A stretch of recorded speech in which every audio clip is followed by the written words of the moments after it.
Brought to you by Make Fun Network. Welcome to the Top 5 of Death, where listeners vote, and everyone dies.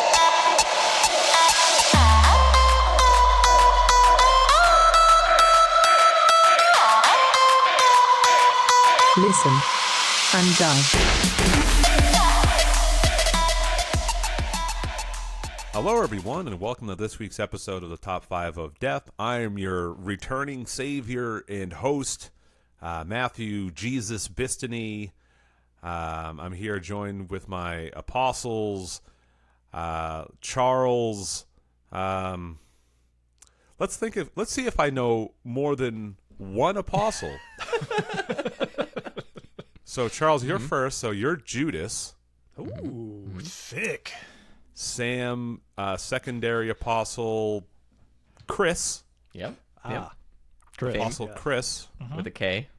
With a K. Yep. That's right. 3 Ks, actually. Listen, Chris. before the night is through, one of us will betray you. Yeah, that's fine. Yeah, I'm back. Big thanks to these boys for these gentlemen for holding down the forts. Not that I really have any handle on production at this point anyway, so I'm easily the most expendable person on the show. Oh, I didn't let you know I've now promoted myself to producer. I am giving myself that role. It's yours. You know, it is a different dynamic with you, Gone, because we talked about some like heartfelt relationship type stories last week, and if you were there at any point, you would have been like, yeah, but how was her like pussy? How was it though? Did anyone talk about it? Can we retcon it? We should do top 5 stinkiest pussy encounters. Oh. I'm back, everybody. Yes. Usually when I say something like that, my 4-year-old daughter will walk in, but I did give her a couple of slices of Land O'Lakes cheese. So she'll be shitting her brains out for the next 6 hours. She's gotten pretty good at it. But yeah, no, I've missed doing the show. I've been gone since the Royal Rumble, which feels like forever ago. But so much has been going on with the house stuff. I've been like perpetually sick since forever. I have this like cough I can't shake. It at this point it is slowly getting better. But even now, as like I talk, I have to like actively suppress my urge to cough because I'm dying. Also, the cough doesn't hurt. I'm not coughing up anything. It's just like I just cough. Mm-hmm. You just cough. I'm on an antibiotic now, but you know they don't give you that until you're like 6.5 weeks deep into like a cough. They're like, yeah, you know what? Let's try it. I'm like, yeah, could we have fucking tried it 3 weeks ago? That's my favorite thing about medicine is when they're like, yeah, we could try that. We're like, aren't you supposed to be the expert on this? I'm like, eh. Yeah. He's like, well, we don't really like have like a target to like, you know, aim for. I was like, okay, so then let's just aim at everything. I don't know. Because last year when this happened, I had pneumonia. I thought that's what I had again, like walking pneumonia. Mm-hmm. But the chest x-ray came back negative, which I got to be honest, I remember last year's chest x-ray. It was a lot more thorough than this one I took this time that produced no whatever. I was like, oh, okay, I guess. But so there's that. Then while that was all going on, I had to get the house ready for an open house. Then we had to do the open house. The open house happened during one of the, 4 or 5 in a row weekend snowstorms that we've been getting that have been absolutely fucking my own ass. Because I've lamented about this on the show. I fucking hate this fucking driveway. And I was like, when we decided to move, I was like, man, let's really go for one of those like snowless winters. And it's been fucking pounding my ass every fucking weekend. So the weekend of the open house, we were supposed to stay at an Airbnb. The night we were supposed to go, the baby had like diarrhea, so we were like, because we got to be out of the house for the open house. Mm-hmm. So I was like, you know what? Keep the baby home. You can just get you out of the house before the open house. I'll take the girl because the Airbnb. Oh yeah, here's my Airbnb. It's not an Airbnb. It was just a La Quinta Inn that was booked through Airbnb. Nice. I didn't know you could do that. It's a new thing. My wife booked it because it had a pool and the girls wanted to go swimming. It's like an easy thing. I was like, great. So that was on Valentine's Day weekend. I didn't know anything about it, and I finally looked at the address. I'm like, I know where this is. It's where I don't want to go right now. It's on the border of like Lawrence and Andover on Valentine's Day. I was like, oh, good. This is going to be chock full of people, quote unquote, splurging to stay at a La Quinta Inn. So I wasn't pumped going there. When I got there, thankfully, staff super nice, really great. It was fine, but I didn't sleep a wink because I was coughing all night and I couldn't take anything because it was just me and my two oldest. So I needed to be a person. So the next day, just straight up no sleep. I coughed all night. I actually got up and just sat in the bathroom so I wouldn't wake up my daughters, just coughing on the toilet, looking at Instagram reels. So that was fun. And then we had open house day one. Pretty good turnout. Snowstorm's coming on Sunday. I was like, okay, are we still doing it? And the realtor's like, you know what? It could be a dud. I'm like, here's the thing. I need to know now because I need to figure out what the fuck I'm going to do about this driveway. And he's like, well, let's plan for it. Later on, time goes by. Pushes it back. It was originally at 12. Push it back to 2. I was like, fine. But at that point, I'm like, we're not staying the second night at the Airbnb because I don't want to drive back in the snow. So now we used to stay at the house. I wake up. I slept. Like, I took some medicine. I slept. So at least I slept that night. But now I'm like, okay, I wake up. My snow removal guy is like, hey, do you need me to come by? I'm like, yeah. He's like, all right, I'll be there in about a half an hour. I'm like, all right. Now I got to fucking wake up and go start brushing off the cars so I can. Basically, what happens with the snow removal guy, he's just a guy who has a snowblower. And basically what happens is I clear off the cars and I push all the snow in between the cars down to in front of the cars for the snowblower to just come up and take it and take it all down the street. So Will was giving me shit. I'm so mad he's not on the show right now. Because Will was giving me shit about the driveway. I was so fucking mad at the time, and it's just like I called him a fat fuck. It was a whole thing. I was fucking furious. Here's the thing. My driveway is in between two houses with no yard on either side, and then the bottom is the street, and the top is a retaining wall with another 6-foot fence on top of it. There's no easy way to move this snow. You either bring it to the top and then pack it against the wall, or you bring it to the street and just put it on like a snowbank. Those are my two options. This is like snowstorm number 3 or 4. The top is done. The top is filled, okay? No more vacancy for snow at the top. So it's like, okay, we just got to bring it down to the bottom. I'm out there. It's fucking wet. It's heavy AF. I am just like trying not to be sick, but I'm out there. The guy's going to be in a half an hour. So I'm like, all right, let me push all the shit here. Half an hour goes by. I'm like, you know what? He's still in here. Let me go start doing the front walk. Finish all that. Still not here. 2 hours go by of me basically just taking all the snow, putting all this heavy fucking snow, and putting it in a place where I'm like, okay, when he gets here, he's just got to take all this shit and just fucking toss it. Finally get a hold of him. Hey, are you coming? I'm stuck in my own driveway. Oh, cool. It's fucking pouring rain. I was just up all night the night before, coughing my fucking lungs out of my body. While I'm doing this, people are still showing up for the 12 o'clock open house that isn't happening. So I'm like, no, it's, I'm like, come back at 2 and blah, blah, blah. And now I've made a huge pile of the wettest, heaviest fucking snow on this fucking steepest part of my fucking driveway that I was expecting a machine to take care of. Now I have to John Henry fucking steel driving man in the fucking pouring rain be like, oh, I guess I'll just take my shovel here and then I'll do it and I'll show fucking the industrial age what's for. And I'm out there for another fucking hour, now dealing with this pile of snow that, had I known the guy wasn't coming, I wouldn't have built in the first fucking place. It fucking sucked. But I got it done, and I got in the house, and my wife was like, no one talk to your father. Leave him alone. Because she could just see. I've seen that look before. Yeah, and she's like, oh, did the guy come? And I just looked at her. She's like, so he didn't come. And I just kept, I'm drenched. It was just pouring rain this whole time. But I got it done. The open house happened.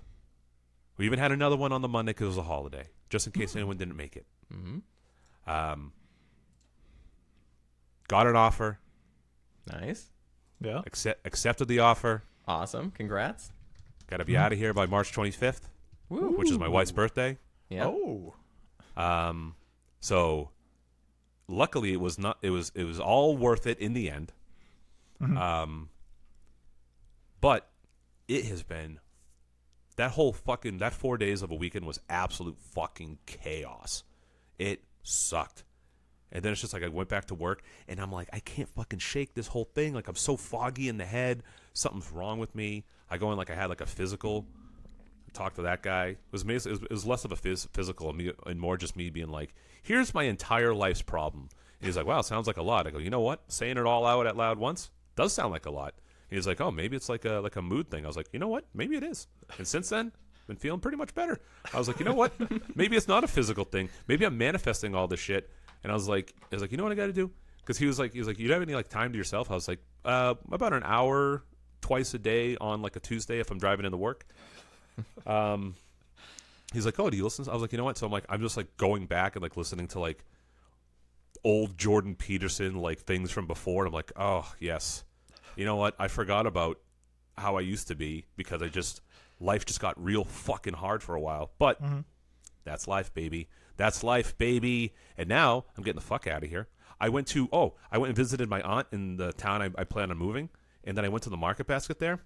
It was wonderful. You know what they still have at that one? You know what they still have at that grocery store?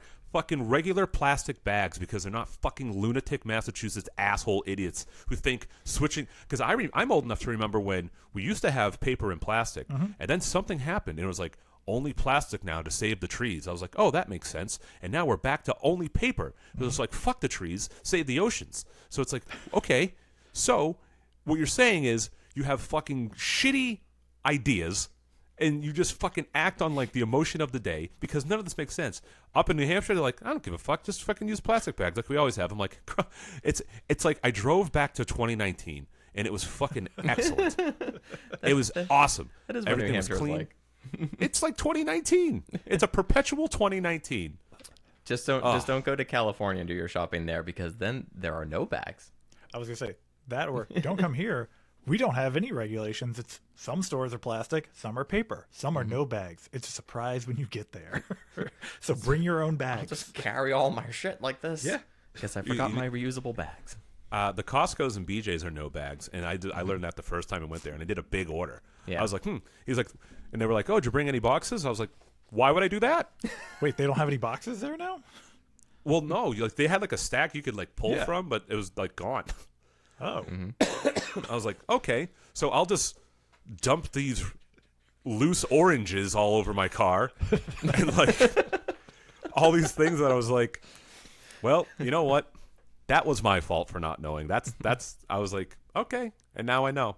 But that was fun. Anyway, that's my update up until now of where I've been. It's either been being sick, just trying to survive, trying to be the best father and husband I can be through it all, while managing all the other shit of trying to sell the house and trying to make it as easy as possible. Same goes for Megan. She's doing the same thing on the motherly side.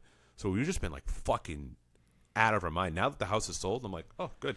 What happened? You spill something on the floor? Just fucking leave it. Just leave it. I don't give a fuck. To me, this house is gone. They're going to move in. They're going to be like, oh, the floor wasn't as sticky when I came last time. I was like, you're damn right it wasn't. But you know what? That's your floor now. So you can fucking clean it. Dad, what do we do with all this quick dry cement? Just pour it down the toilet. Yeah. Oh, also today, 100%, the people that bought the house definitely were sitting out front of the house, like brainstorming. It's so exciting for them. I know it is. I'm not like romantic. I just thought it was funny because I'm so like I fucking hate this neighborhood. I'm hypersensitive to anyone in front of my house that I know is not supposed to be there. So I was like, what the fuck? I saw a car. I was like, who the fuck are these people? So I watch them for a minute. And it's like I know like a young guy and girl bought it. It was a young guy and a girl, and like I think it's probably like one of the relatives in the back, and like they're like pointing at the house. And I was like, at first I was like, all right, time to get ready. But then I was like, oh wait. I was like, I forgot. I just sold the house. These are probably the two people. And they were like pointing to the back and they're like doing these big hand gestures, and they were like, yeah, pretty excited. I was like, kids. It's like wait till you have to shovel this driveway. You'll think it's fun. Did they write you a letter or anything? No, that has become illegal. Oh, in Massachusetts? I don't know about I don't know if it's just Massachusetts, but what Sam is referring to is what they in the business they call a love letter. Mm-hmm. And what you used to be able to do, or people did, would be like would write. You did it? Mm-hmm. Yeah, you would write a letter to the people selling the house, basically being like, "Hey, I just want to introduce. I'm interested. I want to buy your house. Here's my whatever. Like we're a young couple. We're looking to settle down or start whatever it might be to try to sway people to take that offer. Can't do that anymore. Yeah, Kaylee got us 10 G's off the old asking price by writing a sweet Kaylee letter. Yeah, my wife wanted to do that so bad, and I was like, "You don't read anything. You are too easily swayed." They're like, "It's a young couple and blah blah blah." I'm like, "Okay, cool. Charge them more for even daring to waste my time with this fucking letter." Like my fucking neighbors. I got old like Italian neighbors, and they were like basically being like, "Man, make sure you sell it to a good group of people." And I was like, I go, everyone's money's green. I don't care who it is. Hitler himself could offer the right price. I'd be like, take it away, Hitler. It's all yours now. I'm back and living in Lynn, Massachusetts. I've come to pursue my art career in this budding community of artists. He's still alive, right? But anyway, that's where I've been. And you know what? I'm glad to be back on the show. That was fun. I needed to kind of get all that off my chest in a fun, comedic way, even though I partly wish I was a little bit more of a corpse than before. But I'm good. How are y'all? Good. Great. I just got thrown off by your use of y'all. I figured that was just for me and the rest of like farther south from here. I'm adopting it. Well, I mean, I don't know. I know I'm going further north, but they're kind of... There's country everywhere. The further north you go, the more southern it gets. Yeah. That's right. That's right. I had the longest day of my entire life the other day, and I was like, is this how everybody lives? Because like I got up at 7 o'clock, which is... Oh, my God. Sam, are you okay? I know. Sorry. So let me quickly lay out just this one day's worth of stuff that I did, and then when I like checked what time it was, and my head almost exploded. So got up at 7, left... I stayed the night in my parents' house in Weymouth because Joshua had a surgery that he had to get done. And it's to remove a tumor on his thyroid gland. And it went well. He's doing good. He's recovering. But I had to drop him off for the surgery at 7:30. So up at 7, out of the house at 7:10, drop him off at 7:30. I go get breakfast. I go to the gym. I have a very long leisurely workout. After that, I go buy flowers for my grandmother, visit with her for 2 hours, and then look at my watch. It's noon. I'm like, what the fuck is happening? I'm like, I have so much time because I had to pick him up that same day, but not until 6. So I'm like, I still have 6 more hours. The fuck am I gonna do? I went and saw Captain America: Brave New World. Oh man, how was it? What'd you think? I didn't see it yet. It was fine. Fine. That's basically what I was. That's a wait for Disney Plus. Then. Oh my God, yeah. Here's the pitch meeting for that movie. So Captain America: Brave New World. How about Red Hulk? Yeah. That sounds amazing. How about the other 2 hours in the movie? We'll figure it out. Oh no, that's basically what I assumed it was gonna be like. But yeah. But please continue. Saw that, got out. I'm like, wow. Saw it again. It's 2:40. It's 2:45 in the afternoon. Drove to my parents. Drove to the bank. Drove to Chipotle. Picked up something at Sephora for Kaylee. Went to my old work at Apple. Visited with my old coworkers. Then drove and picked up Joshua. Time out. Yes. How long ago did you work there, and why are people still there? I gave it a drive-by because I was already in the same shopping plaza, and I was like, if I see anyone as I drive, the 2 seconds as I drive by the store, I will go in and see someone. Is this a Chestnut Hill? Derby Street in Hingham. Oh, okay. And I drove by and I saw the one person I was hoping to see, who's like my direct boss, super, super nice guy. And I was like, I'm going to go real quick, hug this man I haven't seen in 15 years, and then I'll head back out. So yeah, popped in, hugged that man, and then picked up Joshua heading home. It was 8 p.m. I was like, I've been awake for 60 hours. It's fucking wild. We should have used that to reset your life to be a normal human being. Yeah, I was gonna say this is shorter. That's a shorter day than my regular day because we get up at 5:30 to go to the gym and do all that shit, and then go to bed by like 9:30. But like, I still have to stay up till 1, but I gotta your see the day choice. change. yeah, I definitely could have done it. I'm just sleeping on the couch for a few days because I've got Joshua's kind of recovery bed set up next to me. So I was hoping you and Kaylee got in a big fight. I was gonna start poking no, and sleeping prodding. on the couch. I can't sleep in the guest room. No, go on the couch specifically.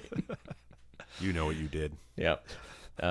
Yeah. Other than that, just been working on a bunch of just miscellaneous bullshit. Getting ready to leave for our second leg of the Greatest Adventure on March 21st or something. If you need help moving before the 25th and I'm around, I'm happy to come move some boxes. I mean, are you gonna come to Megan's party? As long as nobody has walking pneumonia. I think so. I make no guarantees, but Yeah. I'll put it this way: I was told I didn't. So Yep. and also I'm way better now than I was literally like last week. So Yeah. I also like how it's Megan Bistany's annual game party. It's not like the Bistany household or anything like that. It's her game night, No. damn it. yeah, because I told her I wouldn't attach my name to it unless the game we played took at least 6 hours to set up before we played it. That's my type of like game. I want like a week. I want people to be like, I'm going away for the weekend to play a game. Like play a game. I would love that. We're playing one game of Risk all the way to the end. I don't know, something like that. I Or fuck- like one whole like 40K fucking entire campaign. Oh, and then my one other side note about Joshua's surgery that I just thought that people would get a kick out of. He's an older dog, so he has a lot of little growth, skin tags, and everything. Ew. The vet calls me to tell me how he did, and he's like, "Yeah, the surgery went great. We removed the tumor, no problem." And he's like, "I also removed about 10 what I'm gonna call vesticular doodads." Oh no! Did they get cool. rid of his Christmas ornament? Yep. Oh Okay. man! He had one real long dangly skin Ew. tag on his chest that we referred to as his Christmas ornament. And Kaylee was like, "Can you ask them if we can keep it and like dry Ew, it out, no. and we'll hang it up on the tree?" What the fuck is the matter with you? Why is there a raisin on the tree? Oh my god. This a ornament piece tastes of- gross. Dog flesh hanging around. Chewy. That's like that time I went into my buddy Justin's fridge for something, and he's like, "Oh, watch out for that container." I was like, "Oh, why? What is it?" He's like, "Oh, it's like my dad's kidney stone." I was like, "Next to your food?" He's like, "Yeah, it needs to be your food." I was like, "I'm leaving. I'm going home." As I just left. Gross. I got into your box of Jawbreakers.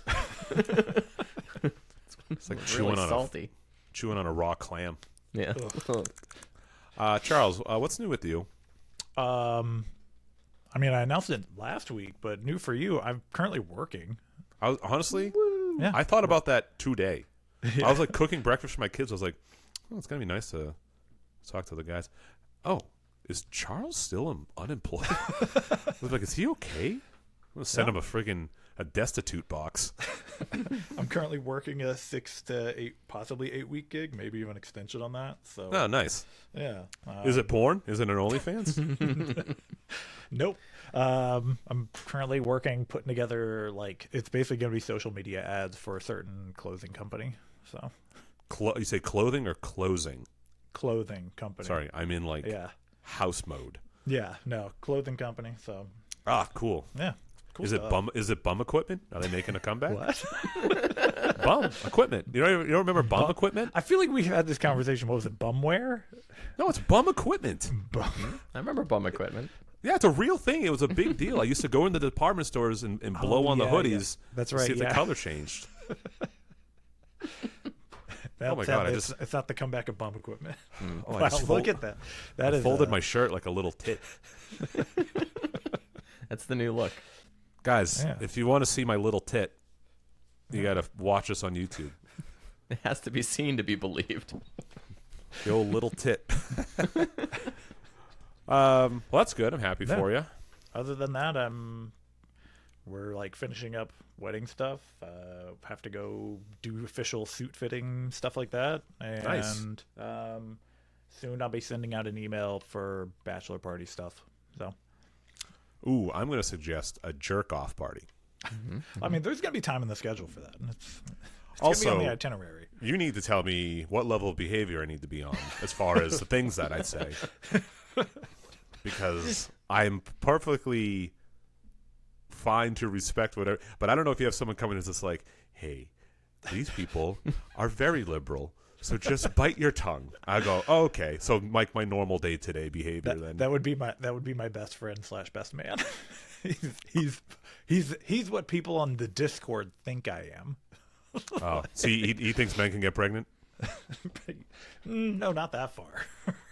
That's honestly my barometer. If as long as you're like, no, I'm like, all right, cool. Then respect. Whatever. We probably disagree, but at least you're not a fucking lunatic. Yeah, no, he's not that far. Cool. Yeah. Listen, if Arnold Schwarzenegger can do it, then I can do it. Damn it. Honestly, more believable in my head that would be a possibility. Okay, how's the show? You tell me. How's it going? Good? Going good? Yeah. Yeah. Great success? Yeah. Big success. I don't Great. even remember what our last 2 episodes were. Well, we had just you and I were on. Oh yeah. Oh, that's Dating right. stories, obscure places. So. Mm-hmm. Yeah. Obscure. But What was like obscure places? Just like the corner of a room? top 5 obscure places. Places. Weird places you've been. Places people can't go. Oh, places you've been. Yes. Obscure Oh, places okay. you've been. Yeah. That makes more sense. I was just Yeah. like, I remember looking at that and I was just like, I don't know, it's probably through the edition. I was like, man, I would just pick like, I would just start pulling out random addresses out of like a globe. Yeah. I'd be like, 1347 Forest Street in Charlemagne, North Dakota. I love They're like, that's pretty- Charlemagne, North Dakota. That's pretty obscure. Yeah. Yep. I mean, North Dakota is basically another country, so. Yep. Also, in my video here, I scared myself because in the mirror I saw my leg dangling and I thought it was a ghost. I just like, oh, here we go. The ghost of old dangly leg Jones. Yeah. Man, ghosts are showing up now after you sold the house. That was a selling point, man. Could have I upped the know. value. I know. I think so. I'm looking for like new construction too, and I'm like, man, I don't have any ghosts. So unless it's like on like a poltergeist Indian burial ground thing. You moved the gravestones, but you didn't move the body. Real Oh. corpses in that movie. Yeah. Yeah. Cool.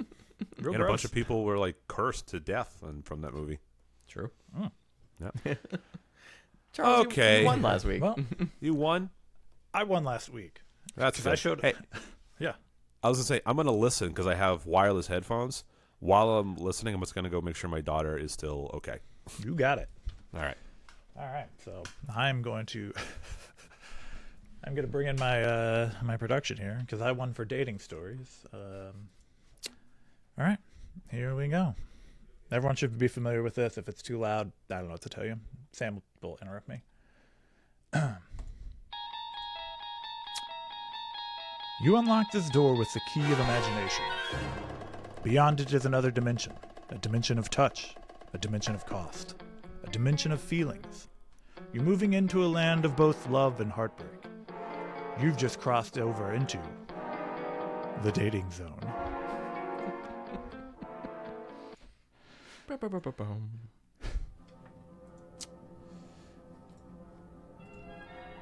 What you're staring at is the bloated and bloody corpse of one William Valentine. A vile, rotten husk of a man who ate and drank himself to excess on the behalf of another. But his lust for consumption didn't lead him here. He got here by sheer dumb luck. In the early 2010s, Williams met a stand-up comic at a dingy pool hall called The Corner Pocket. Will called the girl the next day and they hit it off. She went on to become a famous comedian and Will rode her coattails to the top. While his wife was performing, Will ate and drank to excess at the bar. His wife's money made him greedy, and drink after drink he demanded more from the waitress. When she caught the nerve to cut him off, he shouted at her, "Don't you peasants know who I am? I am William Schumer, husband of Amy Schumer." He threw his glass at the wall, shoved the waitress out of the way, and stumbled back into the alley. Little did he know the waitress followed him out. As Will relieved himself on a pile of trash, the waitress thrust the knife through Will's back over and over again. Will fell face first into his own urine. The waitress tossed the knife and walked away. The streetlight briefly illuminated the name tag reading, Rosa. Rosa. It's 2025. The mountains of North Carolina. Enter Samuel Haddix. At this moment, he is the world's best dog photography assistant, but he will go on to be remembered as a kook and a murderer. Sam and his girlfriend Kaylee are walking through the forest, scoping for their next location. They are miles off the trail when they find the most magical spot in the woods. Sun is streaming through the treetops, the autumn leaves are falling. Kaylee exclaims how magical it is in a pitch similar to what you would believe a chipmunk come to life would sound like. Sam grunts and groans, complaining how off schedule they are and how they need to keep going. That's when Kaylee squeals and points to a massive pile of poop. "Samo, you know what this means. Big poops mean big friends." And Kaylee ran off into the forest, following a set of unknown tracks. Sam followed her, but due to his shitty hip, he couldn't run that fast. After several short breaks, Samuel stumbled through the brush to find Kaylee's dead body twisted and crumbled on the ground before him. In the distance, Sam saw a large, hairy figure disappearing through the brush. He whipped out his girlfriend's Canon camera with a super long lens and snapped a photo. But due to Sam only being an assistant, all he took was a series of blurry photos of some trees. Sam was charged with the brutal murder of Kaylee Greer in the first degree. His trial was infamous for him representing himself due to the lack of any lawyer believing his Bigfoot defense. Sam was sentenced to the death penalty, but that would not be his final fate. For his final meal, Sam requested his Thanksgiving all-pistachio meal. On his way to the injection table, Sam died of severe constipation. There's a lot of accuracy in that. Yeah. I spent time. Yeah. Very, very well done. Yeah. Matt, did you recognize the background music? No. Oh, okay. That is apparently the Tower of Terror cue line music. Oh, play it again? Yeah.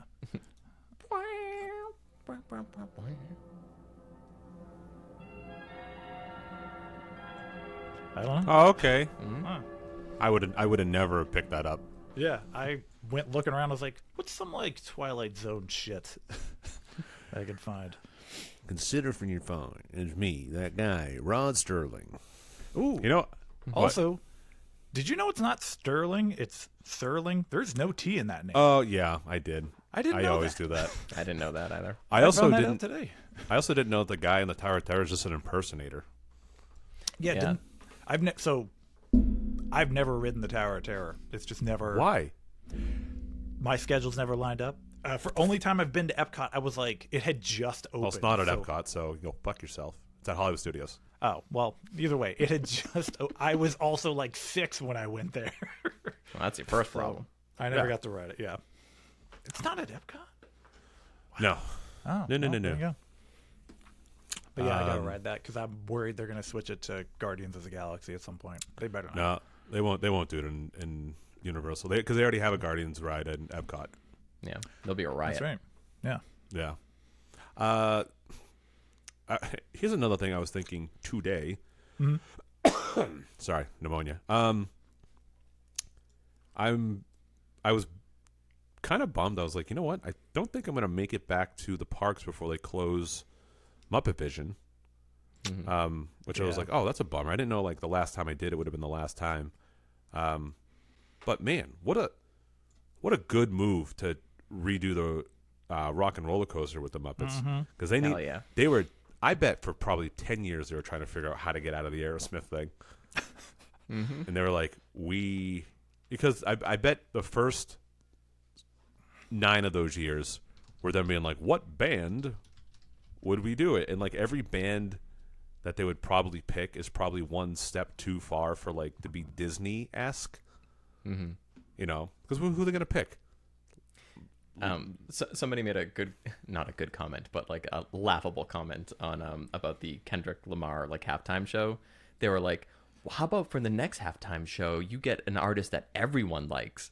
And I was like, who Name the one. fuck is this magical artist that everyone likes? Yeah. They're like, oh, you should redo it with the Rolling Stones, and then like everyone under the age of 70 is like, the fuck are you doing? Right. Yeah, Also, they're not even an American band. that's right. But the Muppets, if you complain about that, you're a communist. Yeah, and no one likes them. Except for maybe Charles's best friend, best man. Maybe. But anyway. Yeah, but I was like, man, what a smart move. And I'm actually like pretty pumped. I bet it's going to be a lot of fun. As long as I can see Janice with her friggin' Kelly eyes, that'd be great. Yep. Kelly. That's good. They're the same person. Oh my They're god, the same yeah. person. Actually, I just looked this up. She does have the same eye. Yeah, they're just closed, big-ass eyelashes. Yeah. It's the hottest Muppet. Ah, so hot. Top 5 hottest Muppets. You know what we should do is top 5 sincerely attractive non-real life things. I don't know how to like phrase that, but I'd be interested. Yeah. Do you subscribe to the? I know you're not on Reddit, are you, Matt? Oh my god! liberal. You think I belong on? Oh my god! The artards? No way. Well, I mean, there's lots of stuff on Reddit. Reddit can be whatever you want it to be, including the subreddit "Don't Put Your Dick in That," which is just full of photos that like are kind of reminiscent of a vagina, but like things you shouldn't put your dick in. That's pretty funny. Yeah. Some subreddits are pretty funny. The only 2 that I think were always, that like made me laugh were pallet storage. Yep. And then TV's too high. Yep. The TV too high one is good. Yeah. Anyways, bees and top hats. We can do top 5 subreddits at one point. Yeah. All mine will be actual ones. I guarantee it. You never know. They could be. But yeah, what are we doing today? We are doing top 5 rewatchable shows. Ooh. Oh, yeah. I like this. I was talking about this this morning with my buddy Doug, who everyone else knows, and Will is infatuated with. But the question is, what I want to point this to you guys. What makes a show rewatchable for you? Not just like it's a good show, but like I feel like a lot of these shows that kind of come up on like common lists like have a particular feel to them. I have another clarifying question before answering that one. Shoot. What do you consider to be rewatching it? Clips or like full episodes? I would say clips also fit in that. Because there's certain episodes of shows that I'm like, I don't want to watch the whole goddamn episode for like this 5-minute bit. For me, it was more like I could put this show on in the background and let it run. Yeah. I would say the thing that makes something rewatchable for me is like it has to be. I mean, it just has to be easy to put on, and it's something that like I don't know. It's not going to be super distracting, but it's not going to like bum me out in any way, shape, or form. It's just going to be a nice background noise that's going to keep going on and on. I think for me, it probably has to do with what type of satisfactory reaction I get from the show that isn't like predicated on the show as a whole. So it's like, oh, I can laugh at this moment. I can laugh at this episode, or this moment of the show was sick, you know. But like, if the show is like, if this was on anybody else's list, I'd be fucking shocked. So I apologize if I ruin it. I hope it's But my number one. I can give you a show that I think was good, but I don't think it's very rewatchable at all. And that was the X-Files. Oh yeah, I thought the show was good as a whole, but like I can't think of like any like standout moment that I was like, oh, you gotta like, watch this one again. And I would never like rewatch an episode. there are also just certain shows out there that are hard to rewatch because of the content they are, and you're just like, I don't want to live through this shit a whole other season again, like a whole other series again. Yeah. Yeah, I can think of one that's like that. I won't say it just in case it's on anyone's list. I can tell you all of mine are comedies. Okay. So if it's a drama, it's already out on mine. All right, I'll just say it then. Like, I feel like Lost is not a rewatchable thing. You wanna know what happens, and then once not that you ever figure out what happens in that show, but once you've figured out what happens to a point, you don't want to go back and rewatch that again. I would say I don't know. I feel like, Sam, this probably wouldn't be on yours. I don't know if it would be on Matt's. I'd be shocked. Which is like, also, it depends on how things end. Like Game of Thrones. Mm-hmm. That I love that show. I can't go back and rewatch it because I know exactly what point it's going to lead to, and I'm going to be pissed about it when I get there. So, and also, I looked up top 5, like not top 5, but just rewatchable shows, and people were saying Game of Thrones. And I'm like, did y'all forget? It's funny. Doug said Game of Thrones as well when we were just spitballing stuff, and I was like, huh, I've never seen it in the first place. Yeah. But I'm wondering if it's like some shows that do require your actual attention for the first watch through, and then the second watch through. Like, because my other question was like, are these all shows that you could put on and like second screen, like you can dick around on your phone, have the show on, still enjoy it enough, Yeah. for a rewatch. Oh, for sure. Yeah. And I think that's kind of where a lot of mine fell as well. Yeah. These are all definitely second screen ones. So, I'm surprised. Like, I can't do Game of Thrones because I read the books and I'm pissed at the outcome of the show. So Yeah. I have issues in general about that. But yeah, there's a whole bunch of them. Like, I don't know if it would be on Matt's actually. Where I said, yeah, it's like if shows are also just like high drama all the time, and like kind of make you feel shitty, there's no way that's a rewatchable show for me. But, Yeah, I feel that way. It doesn't need to make me feel a little fuzzy when I watch it. yeah. No, I'll hate watch some stuff that I was like, ooh, let's do that again. Drag me through that again. Sometimes I'm like, eee. Would you go through Game of Thrones again? The whole thing? The whole thing? Um, Front to no, back? only because I don't want to like commit that much time. But I'll watch the worst moments. There are scenes I have gone back to watch, but there's no way in hell I could watch it season 1 to the finale and not be mad. Increasingly more mad each episode.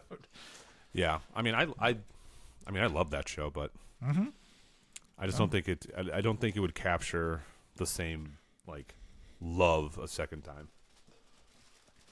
I don't know. Can y'all hear that? Yes. Yeah, is it? that's the Making cat. popcorn? The cat's going through the cat tunnel. So No. Oh, nice. crinkly cat tunnel. So yeah, that's what's happening over there. Listen, No, we'll save she's that actually- for top 5 guess the sound she? effect. Who knows? She's over there now. But yeah, anybody want to kick this off? Anybody itching to start? I'll start. Go for it. I'll start because my number 5, there's no fucking way this is on anyone else's list, and it'll probably make it so that I don't win this week's episode.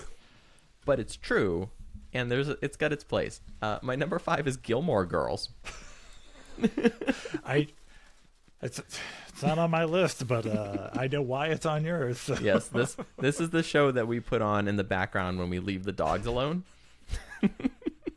Because it's pretty like background noise. The show never goes up here, it never goes down here. The kind of whole thing is even. Anybody want to guess how many episodes of Gilmore Girls there are? 133. That's a good guess. That's That's probably a high number. right around where I would have guessed. Matt? I'll say 80. Ooh, It is 154. Jesus Christ. They made a lot of Gilmore Girls. I think in general, like, I think the writing is kind of fun and funny, and like I can dip in and out. I will not sit down and watch an episode of Gilmore Girls ever. It's never going to happen. But if it's on, I can appreciate 30 seconds of whatever quippy thing is happening, and then I can go back to cooking a ham or whatever else I'm doing. And the dogs enjoy it. Cook a lot of hams, do you? I don't actually. You know what? Fun fact: never cooked a ham. Oh, it's too bad. Yep. You don't really cook a ham because they always come pre-cooked. I don't eat a lot of pig. We photographed pigs once, and I was like, I don't really want to eat you. You don't anymore. eat bacon? I don't go out of my way to eat that stuff. If someone's like, here, I made you this thing with bacon on it, I'm not going to say like, oh no, I won't eat this. I'll eat it. But I just don't generally go out of my way. I got real good at cooking bone-in pork chops last summer. Mm-hmm. Oof. Yep. And they're always cheap AF. True. They're so fucking cheap. You get like 2 fucking 1.5-inch thick cut bone-in pork chops for like under $5. Boy, howdy. Jeez, salt, pepper, hit them, fucking lay them on the grill, sear them. Yep. Oh my fucking god! I'll take a bite out of a good-looking pig straight up. It'd be like Homer in that fantasy. He's just fucking Yeah. Oh, that's right, old boy. Take a good bite. Anybody else watch Gilmore Girls?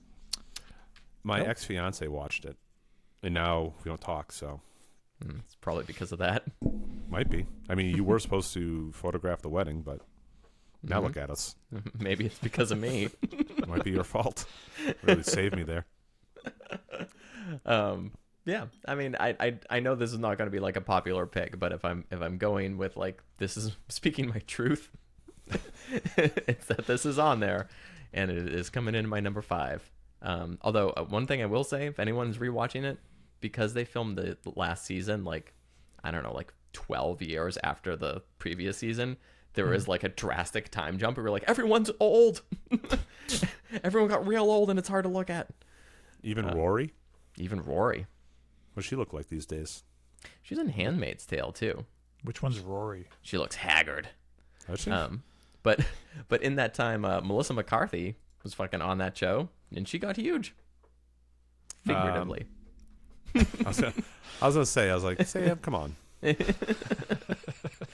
Figuratively huge. I do love Melissa McCarthy. She's so fucking funny. Yeah. Also, it is pretty funny rewatching some of those old shows and being like, is that Ben Folds? This is like, they have like lots of like really weird cameos in that show. So Gotcha. anyways, I'll let that be. That's my number 5, the old Gilmore Girls. All right. Nice pick. I'll go. My number 5 is Schitt's Creek. Oh, that's a good one. I never watched it. I never watched it through and through, but that the Megan watched it, and when it was on, there were some good moments that I caught. Yeah, I think this is like, it's a great blend of like, this can be a funny show, even if I think I've seen it like 3 times now, but each time I'm like, these bits are still funny. They're still good. And it's also a show that I think gets better as their seasons crank out, especially when they decide to like wrap it up. It's also just got really good, like, they handle their character arcs incredibly well from like the start to the end. Everyone has a nice, like, they wrapped everything up perfectly. That, and also maybe I like listening to Dan Levy for some reason. He's got a great voice. That. Yeah, I don't know. Anytime he's talking, I'm like, all right, I can. No, I listen totally to this, get man. that. Yeah. His son is very funny on the show. That's Oh, what I was talking plays about. his son. Dan Levy. Eugene Levy's the dad. Oh, Which right, also, right. Yeah. I could listen to Eugene Levy do anything. Like, Yeah, those eyebrows. He's my great. God. I've only seen this show once, and it was one of those things where like, it was Kaylee's mom was watching it, and she was like, this show is really funny, you should watch it. And I like sat down so hesitantly because like, it's a show I do want to watch, and I was like, I don't want to jump in season 3 episode 2. This is insanity. Fair. But I sat down and I watched it, and I was like, actually I enjoyed it, not knowing anything, and like, you can tell who these people are like very quickly. So I can see how it's definitely could be rewatchable. Yeah. Yeah. That daughter's hot too. Oh yeah, she almost quit acting because of this show. Which daughter? Because Eugene Levy's actual daughter is in the show as well. The main daughter. The main daughter, yeah. The one who's like a little rich snot. Yeah, she was apparently going to quit acting before the show because she couldn't land any roles. Well, sounds like a reasonable thing to do if it ain't working out. Yeah, wasn't working out, and then she landed the show. Yeah. Damn. No, she was good. She was funny too. Yeah. Does Eugene Levy's daughter have the same eyebrows? No, she's not. She does, but they're on each one of her labias. Oh, yeah. He's back, baby. Yeah. Still got it. Still got it. All yeah. bottled up. Yeah, my number 5, Schitt's Creek. Good show. If you have it on a streaming service that you don't have to watch ads, you can tear through that show in like 2 days. Those episodes are so short without commercials. No, that's a good one for sure. No. And that show's all wrapped up, like no more new episodes or anything. They finished it out. So Sam's making sure. Listen, I don't want to jump into something and then just have it be open ended. Before I give my number 5, can I take a quick minute to let me say not fawn, but I've been watching a ton of anime lately. Nerd. Yeah, wicked. But man, I just want to say, everyone out there, if you're not watching Solo Leveling, you're fucking up. That show rules. And then Sakamoto Days on Netflix is good. It's pretty funny. And yeah, just man, Solo Leveling has been top tier. So everyone out there, my fellow anime weebs, let me know what you think of those 2 shows. I'm also still watching JoJo's Bizarre Adventure, which I jumped back into, and I also started one called Goblin Slayer, which is like one of those shows where I think was serious, and as time is going on, it's starting to feel like there's this guy. The premise is this guy just kills goblins in a world where like adventurers take jobs for like different things, and you rank up. But he only takes goblin tasks, and people like seek him out for like other things. Like there's this whole scene where they're like this like band of these other people come to find him to like, because like some demon king has been resurrected. He's like, I'm not interested. And they're like, well, there's a nest of goblins. He goes, goblins? And he's like, yeah. He's like, he just gets up and leaves. They go, where are you going? He's like, you can pay me whatever you want. I'm going to kill the goblin. Like, it's just like, he doesn't give a fuck about anything but goblins. And at first, again, I was like, oh, okay. But now it's like basically comedic, where like they'd be like, this monster is killing all the children in town. He's like, I don't care. He's like, but there, and there's also this one goblin. He's like, all right, I'll go kill that motherfucker. And like, I don't know. It's just good. So, doing that. Sam, you ever watch any anime? No, I wish I could contribute anything to this conversation, but I think the closest I've come is, I think I saw the live action One Piece. Honestly, that's a great like representation of a live action version of like a very prolific anime. Mm-hmm. That was so well done. I was like, when it was done, I was like, that was like 100 episodes of anime. And it was great. Yep. And I have a memory of watching, I can't remember the name. It won all these awards, and it was like pretty mainstream, and like, was it a movie or a show? Yeah, movie. Late 90s, early 2000s. It could be. Well, I'm sure it was probably like a Studio Ghibli. Was it like Howl's Moving Castle, or like Kiki's Delivery Service? It will come to me later, but yeah, it was very, very mainstream. Won all sorts of awards. I remember watching it, just being like, "What the fuck am I watching?" And people were like, "You have to know the culture." I'm like, "But I don't." But I don't know it. That tracks sometimes, because like every anime show has like the very anime-esque character. The show would be great, but then there's this one character. It's just like a girl will walk by, he'll be like, "Oh!" It's like his eyes, like this whole thing is just like, "Oh, okay, that's the one." Yes. But I watched that. Oh, I also watched Dan to Dan, which was you want to talk about like a wonky one? That one was fucking wonky. But no, it's good. It's good. And I wish more people watched anime, because I know people that like things that I'm like, oh, if this person could get past the fact that it's an anime, they would really enjoy whatever this is. But it's such like a hard thing to pitch to people because it has such like a connotation to it. Like my wife, I'm like, she loved the One Piece live action. She watches these other shows, and I'm like, man, I was like, Megan would love this show, but the fact that it's an anime, she can't get over it.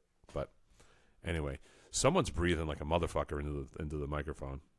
I think it's Charles. Old breathy Charles. Is it me? I think it's old iron lung over here. It's probably because I just had to strip the Shea Lounger of its cover because the dog, one of our dogs just peed on it. So Oh. Yeah, I heard someone yell. yeah. Yeah. Oh, That's creepy. I stuck my hand almost 2 knuckles deep in the baby poop today. So that was fun. I was like, oh, I was playing with a birdie, and I was like, oh, did you poop? And like, I went to go pull her diaper back to check, and like, it like went up her back, like right up to the brim. So I was just like, it's like just right into the mud. I was like, ah! I was like, Megan, help now!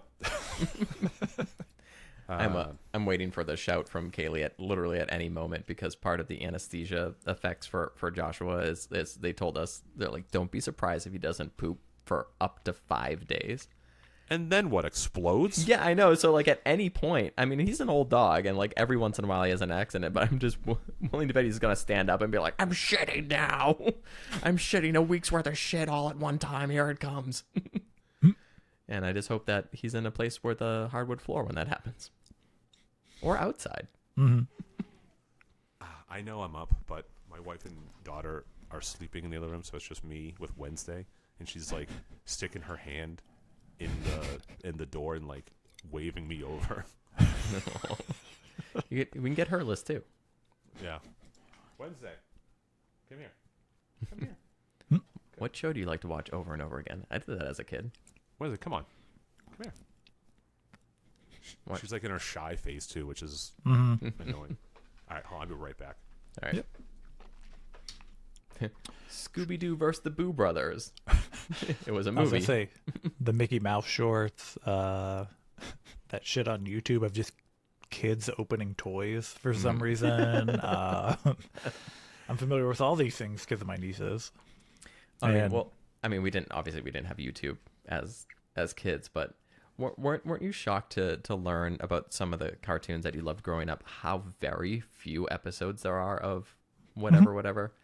It's like I don't have the numbers, but like, you know, it's like, oh, the original like Ninja Turtle series. It's like there's 22 episodes of it like in existence, and we watched them 4,000 times.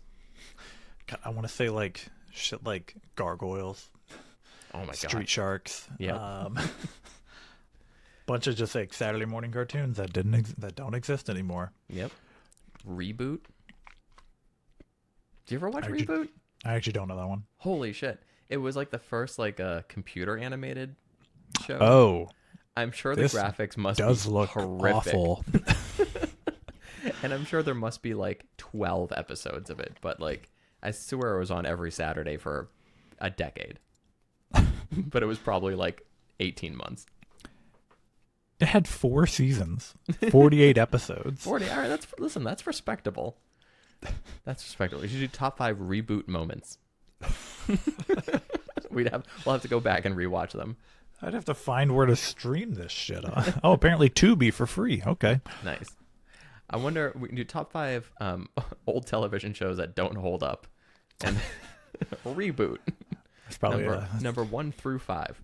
There's a long list of those to go through. Now, when you were a kid, did you record shows on like a collection of shows on VHS tapes? Are you too young for that? Probably at one point we did, but I can't tell you a specific one. Like we probably did for a couple like Pokemon episodes or something like that. But yeah, I can't think of anything in particular. That's a much too recent reference. We recorded like one of the Gargoyles live specials.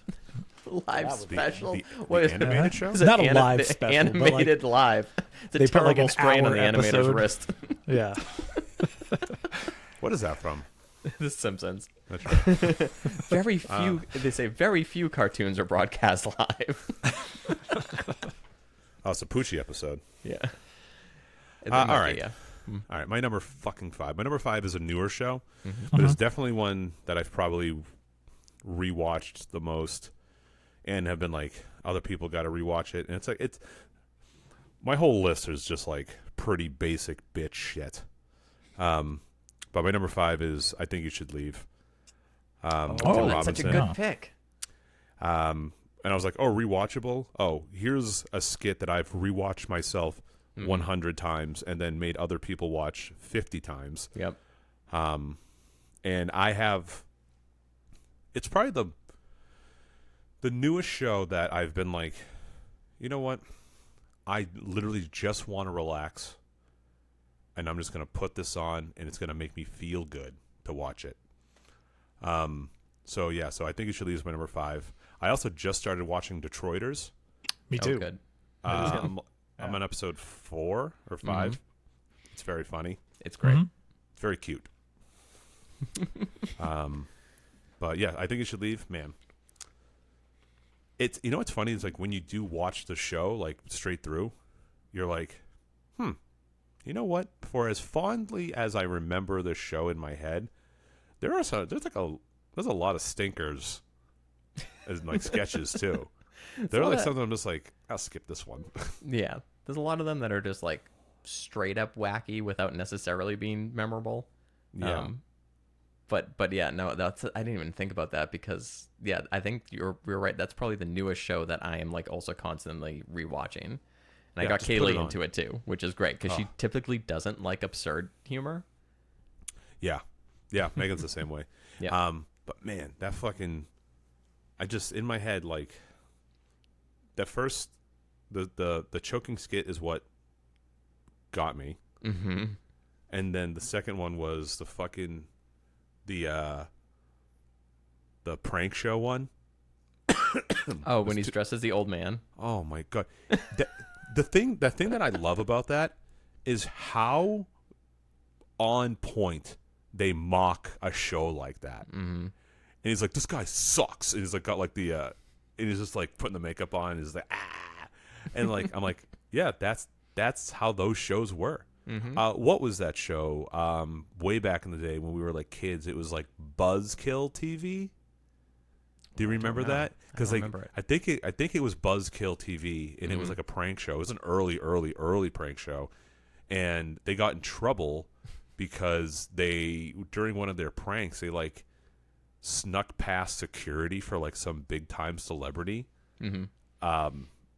And they were like an MTV show, and like basically MTV got like reamed out for it, and it like hurt their relationships with like this big musical artist. But yeah, I Think You Should Leave is it's a great show. Tim Robinson's great. Have you seen the ad for his new movie with Paul Rudd? I didn't watch the trailer yet, but I've been seeing the poster for it for months now. It looks awful in like the most like it's probably Tim Robinson way. It's probably great, but man, does it look like the most uncomfortable 90 minutes you'll ever have in like the most like light fun way of like these two people that are just like basically breaking up a friendship. That's amazing. Yeah. Yeah, he's another guy that I'm very excited to see what he continues to do, because I think like he was on SNL for like what, a season or something like that. Yeah. So it's my understanding that what I Think You Should Leave like was or is all of his sketches that got rejected. That's how the show started. Yeah. My God. And now he just continues to do it. And I was like, man, these got rejected. But then like when I watch them, I'm like, these wouldn't have been successful on Saturday Night Live. Yeah, they had to find the right audience. Yeah. And it did. Triples of the Barracuda. Oh my God, that fucking skit is so fucking funny. Like I want to get so many tattoos in that show. Like just triples is best. Triples is safe.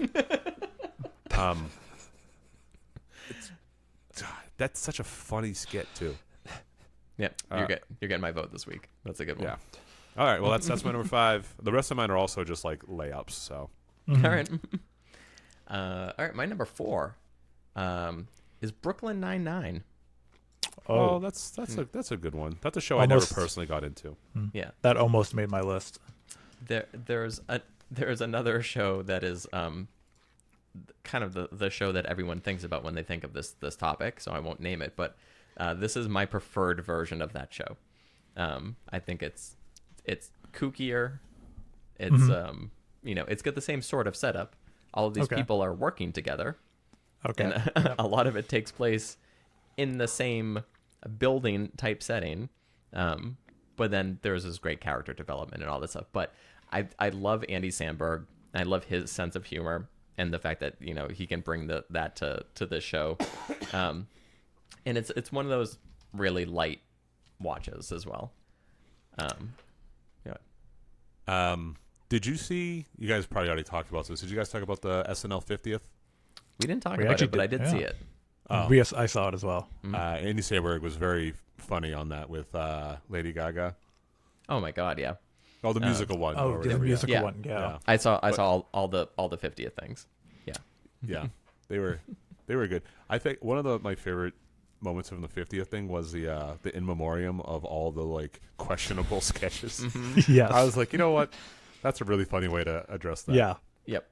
I like how they blurred out the many uses of blackface. Yeah. God. I gotta say, with that special though, like the actual special itself, there was not a lot of solid sketches on that, right? No, like the new, like the ones that were made for that. Yeah, they were kind of whatever. The only time I lost it was basically Kate McKinnon trying to destroy everybody else on the set of trying to get Woody Harrelson and Pedro Pascal. She's incredible. To break. My God, I thought Eddie Murphy. Oh, I was going to say, I thought Eddie Murphy's impression of Tracy Morgan was fucking incredible. Oh my God. Right next to Tracy Morgan. Yep. I bought cheese lasagna. And then he went on to do a sketch with Keenan and broke Keenan. Which I was like, I have not seen that happen that often. Keenan is so funny. Steve Martin's monologue was, I watched that. I was like, it's very rare for me to like watch someone who is like respected in such a high regard, and then not feel like this, like the way I am, to just be like kind of contrarian about it. But like Steve Martin and Martin Short, he's too good. Even at that age, it was like that monologue was so good and so well delivered. I was like, Jesus Christ, this guy is the GOAT. Yep. What did he say? He's like, as someone born the same year as the debut episode of Saturday Night Live could very easily be dead of natural causes. So good. Yep. He's great. What the hell were we talking about? Brooklyn Nine-Nine? Brooklyn Nine-Nine. Yeah. Brooklyn Nine-Nine. Lots of references to Wario, which I think is maybe my favorite part of that show.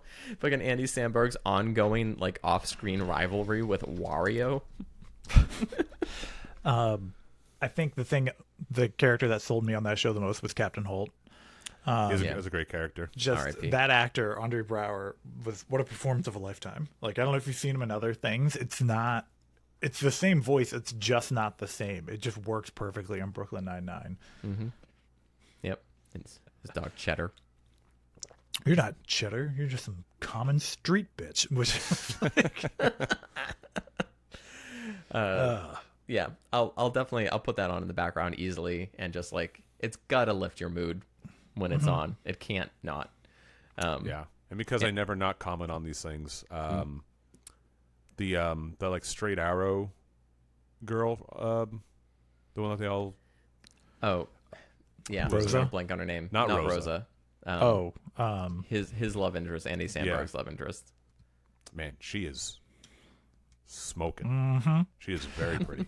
Very, Amy very Santiago. pretty. Yeah, Yes. yeah, it's Santiago. Yeah, Rosa's pretty too. They're both pretty. But I don't know. I was like, oh man, every time I watch her, I'm like, Jesus Christ. Everything that actress is in, I'm like, oh, okay, I'll give this a shot. Yeah. Yep. Yeah. Pretty They're funny. ladies. Pretty ladies. Who wants to guess how many episodes of Brooklyn Nine-Nine there are? I can't because I was just looking at their. I'll guess. Yes. 108. It's 153. One episode fewer than the Gilmore Girls. Just didn't have that staying power, you know. Oh, hello. Listen, you got to join the YouTube so you can see this cat. I'm giving her the vibration, the paralyzer. I also can't believe who got rid of this show. Was it did it Fox drop it to pick up Tim Allen's show? Oh, God. What were they thinking? Maybe it's getting too expensive. And then NBC was like, "Yeah, we'll take that. We'll take this show, and it's going to be fantastic." Yep. Again, I think we've talked about it before on the show. Somebody fucking go through that show and fix the fucking audio levels on the goddamn buffer music because it's fucking loud. Oh boy, that intro is incredible. Dude, It's the loudest thing in the world. why do they do that? Like, it's so clearly at a different decibel range than the rest of the fucking world. I'm waiting for Andy Samberg to say, like, "No, we wanted that on purpose. We're doing this on purpose." Well, I don't appreciate it. And No. His skit on SNL 50, the anxiety music video, was also fantastic. I don't remember that one. Oh God, I fucking love everything that he does. He's with Bowen Yang's character, and Bowen Yang is saying how he has so much anxiety about being on SNL, and Andy Samberg goes and basically like shows him how like every cast member and crew member that's ever worked on SNL has had crippling anxiety, but he does it in like an 80s music video style. Oh, wow. Nice. It's perfect. Mm-hmm. Hell yeah. Yeah. Number 4, Brooklyn Nine-Nine. Good. My number 4 is also a workplace type show. Go ahead. It's Parks and Rec. Oh, no, not mine. Yeah, I'm on the other the other side of it. I don't like this show. This is one of those that if you liked the first one, you're probably not going to like Parks and Rec. But if you like Parks and Rec, you're probably not going to like the other one because they are similar shows, damn near same idea. They just kind of two different directions. The only character use. The only thing I like about that show is John Ralphio. Yeah. And his sister. Like that's like the only thing that I've ever been like, that's funny. My God. Yeah, I just really like the show. Again, it's not going to upset you. It's very easy to watch. They handle the characters well. There are very funny characters in it. Chris Pratt before he became really religious was really nice. Super bearable. Why does everyone give him such a fucking hard time about that? I feel like he brings it up the least. I mean, he also left, what is it, Anna Faris for Arnold Schwarzenegger's daughter? No. I can't remember who he married. He ended up leaving in. I don't know. Either way, though, we all know he's supposed to end up with the actress who plays April Ludgate in real life. Aubrey Plaza? Yes, who is also now recently single due to a tragedy. Oh, yeah, that's right. That is She's too a bad. widower. Yeah. She did have that video on the fappening when that whole thing broke out. Well, yeah, she did. Oh, I'm sorry. I'll be right back. It's okay. That's fine. You're not. It's not gonna blow your socks off. Not a favorite. Just one of those. I'm like, I had to see it. Yeah. Yeah. Every curious male probably saw any of those I will videos see- that came out. Yeah. Again, I will see anybody naked given the chance. Anyone I know personally, anyone ever. I have such a just like a It's curiosity. Just check it off my box. It doesn't matter. It could be a random person on the street. They're like, "You want to see a nude of that guy?" I'd be like, "Yeah." And I'll look up like, "Oh, all right, Good for him. yeah." Like, "Oh, that's too bad." Ooh, he should probably get that looked at. Yeah. I'm but yeah, so Parks and- desensitized to it. I'm so sorry. I don't know. I just have such a neutral thing about it that I'm sure everyone else is like, "No, that's like a big deal," or whatever. I'm like, I don't know. I don't know. I'm a broken human. It's just the human body, man. Yeah. Nothing to be ashamed of. But yeah, my number 4, it's Parks and Rec. Loved that show when it came out. I like to give this show, I can't I can't finish the season finale or series finale and start from the beginning like right away. I have to give this a nice space till I can forget half of it first. But it is just a good show in general. I like that everyone's handled really well. It's the only time Aziz Ansari is like bearable, I feel like. He recently popped up in a show that we're currently rewatching, and I didn't realize he was playing the same character before Parks and Rec in another show, and it's kind of unbearable. He's kind of one-dimensional. He is super one-dimensional, and it is just that character. And I think Parks and Rec kind of reined him in through that whole like series, made him at least. He is still an obnoxious person, but they gave him some depth to him. But yeah, yeah, I don't know. In season, sorry, never did anything for me. Yeah, that's fair. He plays the racist grocer in Flight of the Conchords. He's racist against people from New Zealand. But I mean, yeah, but no, I'm sorry. He's racist against people from Australia, and he thinks they're Australian. And finally, when they say that they're New Zealand, he's like, "Oh, I'm sorry, man." I've only seen like 4 episodes of Parks and Rec. Oh wow! And I've been like, this show's fine. Mm-hmm. I don't dislike it. I just never went out of my way to watch more of it, and I don't think I will. I can tell you, it is one of those shows where like going back and watching, you're like, this first season is kind of rough to get through because they are trying to figure out Amy Poehler's character, like to make her not Michael Scott. That's basically it. Like she has that same like initial awkwardness level, and then they figure it out eventually as they go through. Especially like once Adam Scott shows up on that show, like he kind of levels out that character a little better. So see, I didn't even know he was on that show. That's how little I know of it. Yeah, Adam Scott is Severance, right? Same. Yep. Yeah. Okay. Yeah. Are people watching that show? Mm-hmm. Everyone's like going nuts about it. Should I watch it? Yes, I would. Okay. It's got that same. I mean, did we talk about this last week? I think so. Yeah, it's got that same type of feeling that Lost does, where you're like, what the fuck is going on in this show? All right. Okay. All right. I'll watch it as soon as I'm done watching 17 more animes. Yep. Yeah. It feels like Lost, but it feels like they probably have more of a plan. For sure. Yep. Yeah. I think that's a good one. I think that's suitable for this topic. It's a little basic bitch, but I think the list would be incomplete without Parks and Rec on it. Yeah, and I wasn't gonna pick it because I like things that are good, but that's fair. Speaking of things that are good, my number 4. Yep. So this is why I asked that question earlier, but my number 4 is The Sopranos. Oh, okay. All right. Because I'll watch like 30-minute compilations of like scenes for a character from that show, no problem. Fucking, oh my god. God, what the fuck? I can't think of his name. He's like my favorite character on the show. Is it Joey Pussy? Capoletti? I don't know. No, it's not Big Pussy. No, Tammy Ragu. Tammy Ragu. Yeah, that's episode 8. No, what the fuck? It's friggin' Tony Soprano. It's Tony Soprano. Oh, can never remember. Mr. The Sopranos. Mr. Soprano. Mrs. Soprano. Paulie Soprano. That's who it is. Okay.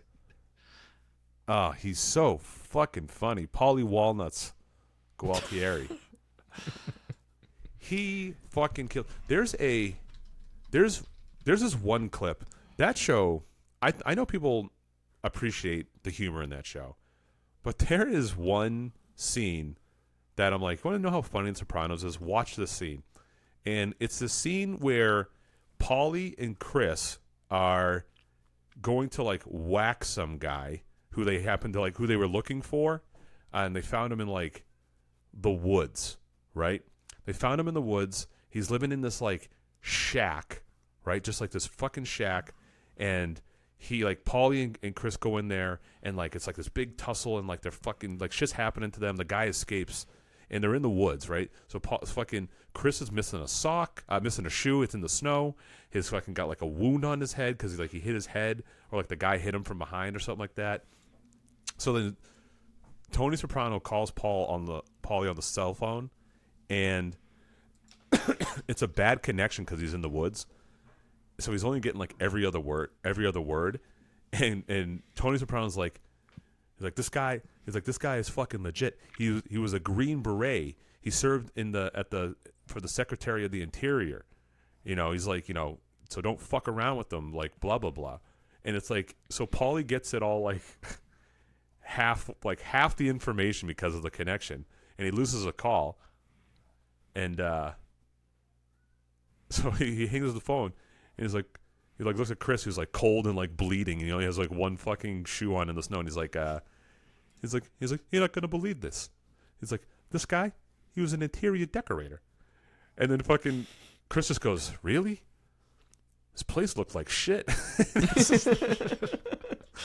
It's so fucking funny. Man, I'm embarrassed to say I've never seen The Sopranos. Same. If you're into mob stuff, it's good. I mean, it's great. And the show, the funny moments like that happen all the time. Yeah, it's fucking interior decorator. Oh, his house looked like shit. It's so fucking good. That's pretty good. Don't tell anyone how I live. Yeah. But I watch long compilations of that all the time. People getting whacked. This, the other thing. Man, it is a real shame that James Gandolfini died because he was so good. He was so good. Yep. Never gonna get that reboot. No, you got that like prequel movie that I guess was fine, but wasn't his kid was in it, wasn't it? I think so. Yeah, I think his actual son. Yeah. I still think it's interesting if you ever take the New Jersey, like the Garden City Parkway or something like that. Garden State Parkway. Garden State Parkway. He has a rest stop named after him. Oh, really? It's currently closed because they're remodeling it, but it's just funny that you're like, oh, you're driving Jersey's rest stops are named after people from Jersey. So there is like the James Gandolfini one. There's what's her name? Who's married to Maury Povich? Has her own rest stop. And then there's like, well, I don't know who that is. Exactly. And then there's like Tina Povich. Mrs. Povich. There's like, and then there's like what, Tina Turner, I think. It's wild. Give me a Bruce Springsteen rest stop, please. You would think. Mm-hmm. Him or John Bon Jovi. Yeah. People at home, get up. Put the chicken wings down. All right. Sopranos. Is that our first like more of a downer sort of thing? I don't know about The Sopranos. I feel like it's heavy. Well, it's yeah. I mean, it's a mob thing. It's not like, you know what? I don't think it's heavy. I think it's like a good mob story that's like kind of like a caricature. Mm-hmm. I getcha. A pastiche.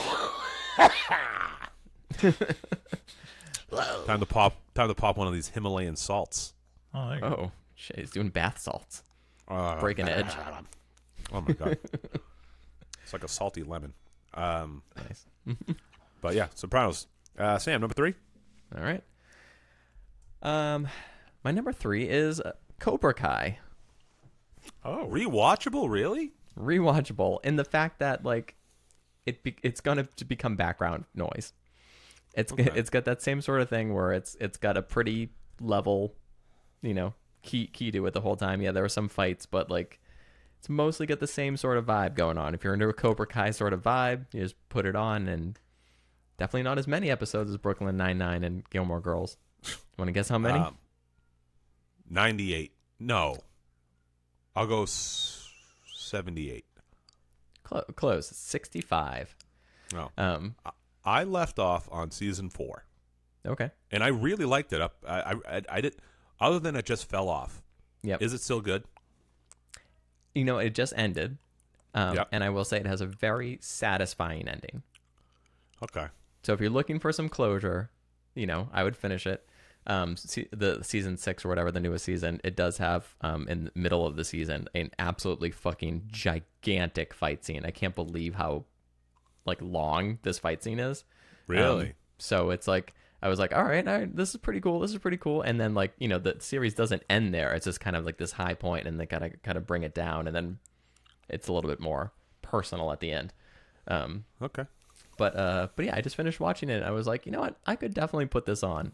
To be fair, I have not rewatched it yet, so this is kind of like a future show to rewatch. But I could definitely see me putting on Cobra Kai and being like, really, just getting into the Cobra Kai vibes. I got a Cobra Kai hoodie. Nice. For the Eagle Talon or whatever. Mm-hmm. What's the guy's dojo? Oh, Eagle Fang? Eagle Strike. Yeah, or so yeah, something like that. I was like, man, that's sick. I want that hoodie. And I got it. Yeah. Yeah, no, I love the character arc of Johnny Lawrence. It's a redemption story, and it's like, it's beautiful. And it's cool to know that started on YouTube and then became this kind of sensation on Netflix. Oh, did it? Yeah. It was on like YouTube Oh, Red. that's right. Yeah. Yes. Is that still a thing? It's called YouTube Premium now. Oh, I do have that. Yeah. Fancy. You pay for that? Yeah. I got 3 free months of it, and I was like, this didn't help me do anything. So Well, how often do you watch like YouTube? I watch it on my computer, and I just have uBlock Origin, so all those ads go away. Well, I listen to a lot of like news shows that I like turn my screen off and like listen to as a podcast. I did like that because there are some podcasts that are only on YouTube Yeah. now, and I'm like, oh, this is pretty great. But So, and also when I used to do fun stuff on the show, it was easy to know that I wouldn't have to wait for an ad to play something funny. true. Play something funny, Matt. I can't. I've lost my ability. He's lost his mojo. Yeah. So you saw up to season 4. Charles, have you ever seen Cobra Kai? I have not watched any of it, and I think the only thing that keeps me from it is that I have no attachment to the Karate Kid. So, like, it's just, I don't know if I need to watch it. I think I know the basics, though. Yeah, It I think helps. each season when they introduce a new character, like, oh fuck, it's like that random character from the Karate Kid 3 or something. Oh, I have to watch. Do I have to watch the one where they even have a female as the Karate Kid? No. Which one was that? Who was in that one? The next Hillary Swank, the next There you go. Karate Kid, filmed in Boston. Weirdly enough, they're like, we're doing this one in Boston. Very weird. Big Kung Fu town. Yeah, big Kung Fu town, big Hillary Swank town. But no, you can definitely watch at least like the first season and really appreciate what they're going with to see like what happened to the kid that loses that big fight at the end of the first Karate Kid movie. Where did his life take him? It's cool. It's cool. It's a cool story. And then you can determine from there if you want to go on the extra 65 episode ride all the way to the end, baby. All right. Yeah. That's my number 3, Cobra Kai. Nice. Cobra Kai. My number 3. This is probably where I lose a chunk of people, but I really like this show, and it's The Big Bang Theory. I liked it. Everyone gives me shit because they think I like this show. Oh, I think the only thing I said, yes, they're like, oh, he's always like whatever fan. I think one time while I lived with like Fro and all them, like it was on the TV while I was in the living room when they came home, and then that was enough. jeez. You said bazinga one time. And then like I've just been like, the show's fine. What's fine wrong show. with it? Like, I never understood. Like, it's easy comedy. Like, obviously Yes. they're doing mass appeal. It's easy comedy, but I don't know. It's not offensive or anything. It's not terrible. There's always like, I feel like it got the Nickelback treatment. People just wanted to hate on it because they just wanted to do it. And I was like, I watched this show when it premiered and I like it now. So I just continued on the ride and I loved it. Like, there's obvious stuff on there where I'm like, okay, yeah, they're clearly leaning on Sheldon the whole time to prop this show up. but I got through it. I really liked it. It did like the type of ending that I think every show should end, which is there shouldn't be some like big gigantic goodbye episode. It's just this is part of the story and it ends like a regular episode. Just everyone dies. That's how everything should end, I Horribly. feel like. Yeah, they don't need to like scorch earth this thing. Just like, nope, these characters are just done doing this on television. So Yeah, and Kaylee Cuoco is hot as shit. oh my god. Ridiculous. Yeah, that was another reason I kept watching it. So just Yeah, incredibly attractive woman. Holy crap. yeah. But yeah, Sheldon. That's a funny character. That was like this generation's Urkel. Actually, yeah. Yeah, it's just it was a great TV character. He had T-shirts and everything that said Bazinga on it. So, What Yeah, a I mean, catchphrase. It's like woozle wazzle. Hey, say I give something him funny. I give him. People gave him like shit for being like, oh, they're just making fun of nerds all the time. It's like, not all of these people are nerds at this level, but these people do exist where they are like this. Like, and I love that. yeah, they made nerd culture. I mean, like not normalize it, but like more mainstream, and it's perfectly fine. Mm-hmm. Yeah, no, like that show. I've never seen this show either. How do you not? Oh, do you not have cable? Because I No. feel like you turn on any cable channel, Big Bang Theory's on it all the time. I mean, hey, they're the ones who kept AEW on TV for a while because people would watch Big Bang reruns. Then fucking Dynamite would show up. That's right. Hey, I might have to carry a dog down the stairs. I'll be right back. That seems like He it had to turn was, his camera off for it. that seemed less of a I might have to and I'm definitely going to type of scenario. I'm glad now Sam has also gotten up because each of us have gotten up to leave a couple times. Yeah. So now Sam has left. Well, Megan's up now, so she's handling the kids. But it's just There you go. Wednesday downstairs. Just every time I had to leave, it was because Wednesday wanted more food. It was asking for more cheese. Speaking of Urkel, More cheese, please. yeah, Man. But yeah. My number 3, Big Bang Theory. I think it's fun. I like the show. We actually just recently finished it, and I was like, this is a damn good show. I might watch it now that the heat's died down.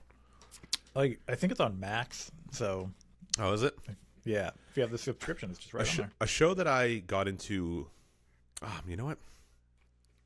Honorable mention. No one's gonna have this show on their fucking list, and if they did, I would be shocked. But a show that I watched after it was done, like on DVDs, was Third Rock from the Sun.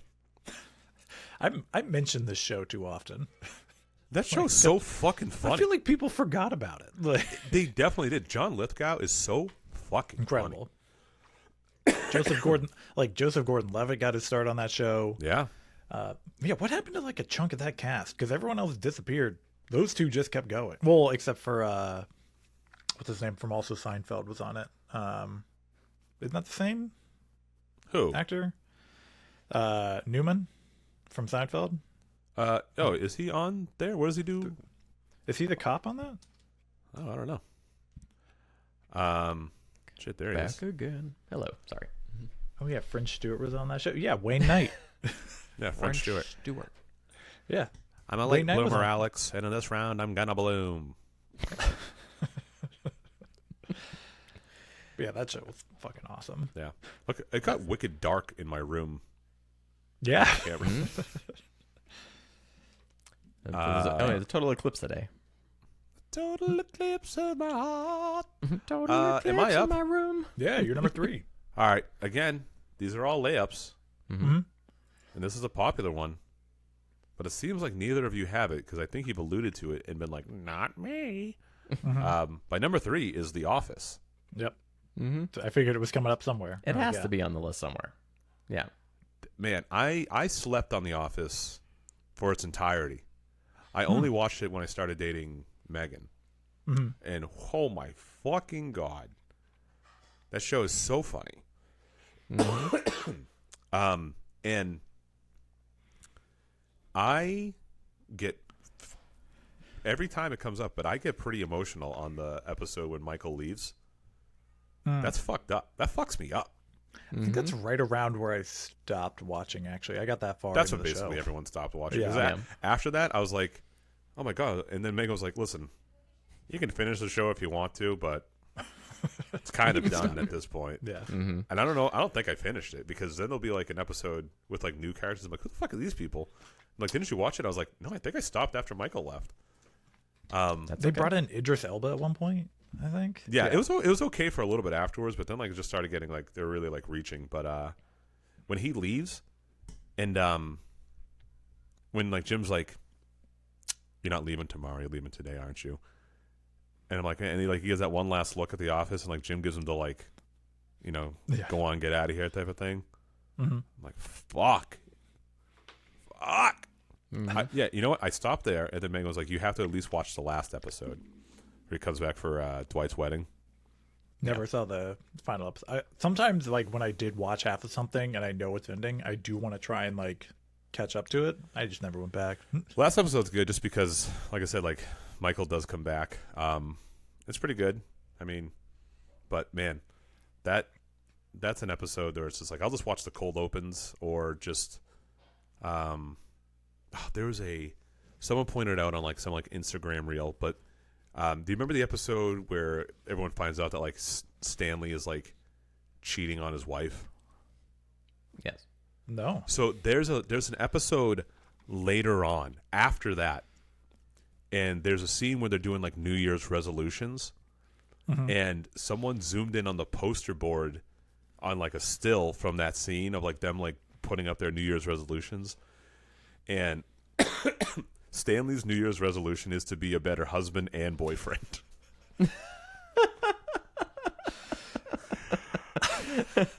It's so. I was like, wow. I love that shit. I love it when they hold on to. They keep stuff canon. Be a better husband and boyfriend. It's great when a show has jokes that they don't even have to point at. Yeah. They're just like layers deep in there. Yeah. Yeah. And this is the ultimate rewatchable show, by the way. Like, I feel like it really is. No matter where you are in the country, you can turn on your television and it's playing somewhere. It's somewhere. Yeah. Yeah. And like the characters are all so excellent. Creed is so fucking funny. Just that famous scene from like the CPR thing. Just when he goes, I saw you in the parking lot. That's where I know you. That's his only contribution. It's so fucking funny. I also like how that actor, I guess, like famously, like wasn't like an actor. He's just like really is that guy, and they signed him on to do this show where he basically just plays himself. He's like an old rock star. I was gonna say, yeah, he's like he was in like a rock band. They found out about it. When he fucking dyes his hair black. It's so good. Yeah, I mean that show was amazing. I got obsessed with it when it was like the Jim and Pam will they won't they storyline or whatever. Obviously that sucks you in. And I feel like after that storyline ended, the show really definitely changed quite a bit. I don't know if I connected with it as emotionally after that, but it's still really funny. Yeah. Or the Asian guys playing Jim, the Trick Dwight. Oh.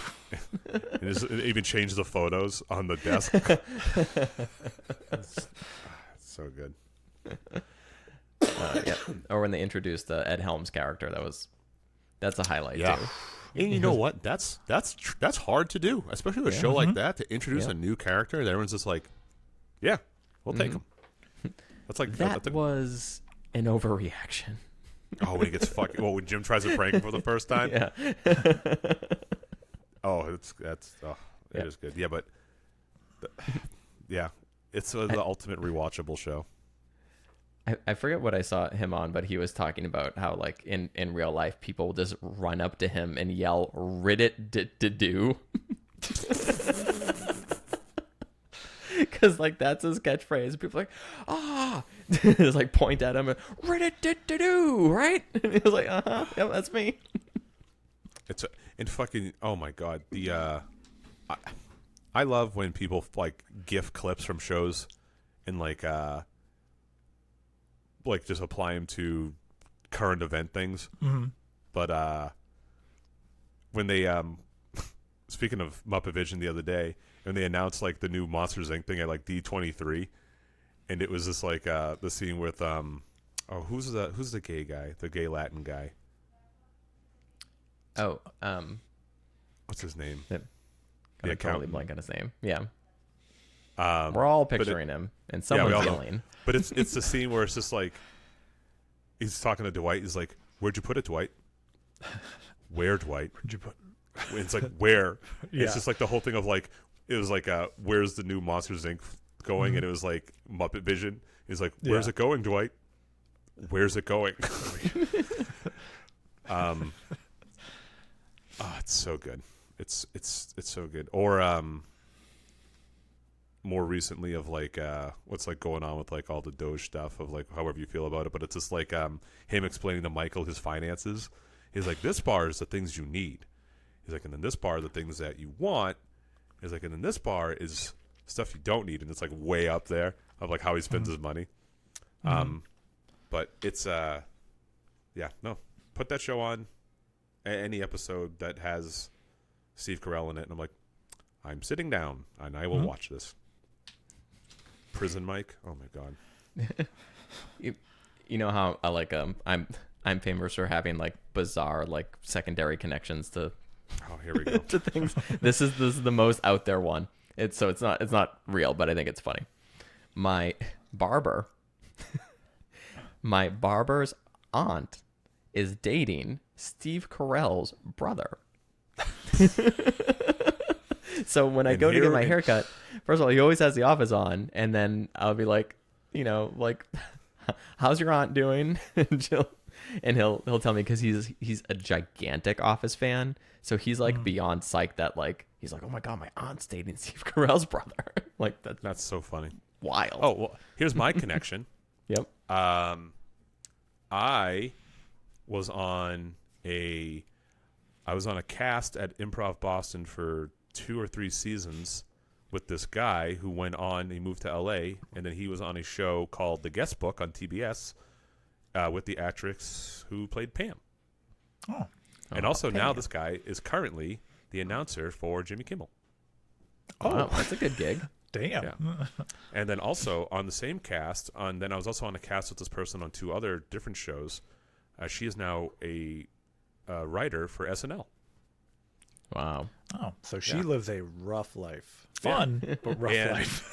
during a cast retreat one time, the guy who I just referenced was talking about this girl that he's in love with, and I convinced him to let me leave a voicemail for this person without knowing who it was, telling them while he was drunk how much that he loves her and she should give him a chance, that he immediately regretted in the morning letting me do that. And that person was the writer on SNL. Oh. Yeah. How many kids do they have now? I would be surprised if they talk. But they were kind of close because he was like in love with her.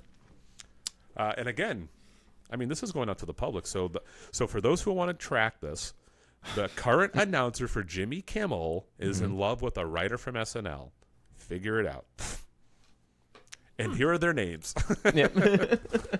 And social security numbers. Yep. But they were both very nice, and they're both very funny. So their success does not surprise me. Nice. That's very cool.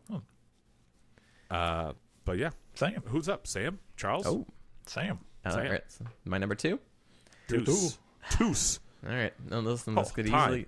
Yes. Why isn't Toos a word? Tooth. I feel like I just Toos is- uncovered a secret. Okay, Toos. let's trademark it, and we'll make the T-shirts. There you go. Tooth. Toos. You know what? Change the show. Royd. Top Toos of Death. Listen, that'll be a shorter show. Yeah. Well, will it? I bet I could make it as long. I've already interrupted everyone 8 times with like these fucking tangents. Yeah. So that's what we do.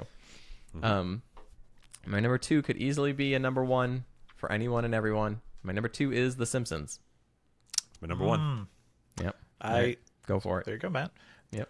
I mean, what is there? I just spoke for 10 minutes, but I mean, going back to I think you should leave of like a show I would put on or whatever. Honestly, The Simpsons. I've watched it at the first 12 seasons so many times. Mm-hmm. When I was like during my roughest patches of like late teens, early 20s, first breakups, that dealing with all that stuff, whatever anxieties I was going through, I could put on The Simpsons and I was good. I wasn't even good. I was like great. I was like I could like physically feel washes of like stuff keeping me up at night like leave my body because I could just enjoy The Simpsons at that level. And now I like share clips of like The Simpsons with like my wife that like make me cry because of like they're all like Homer, like Maggie daughter. Yeah. Oh my fucking god, forget it. That's it. The other one that hit me the other day because like Birdie's like learning words when he's like it's like as soon as they learn to talk, that's when they start talking back. I hope you never say a word. And then she takes it out and her pastor and goes, Daddy. I was like, oh, even now. They're welling up. It's so. Who voiced her for that? Was that Liza Minnelli? You know It's some wild that Coke actress. addict. I don't know, but man, like the show, I don't know.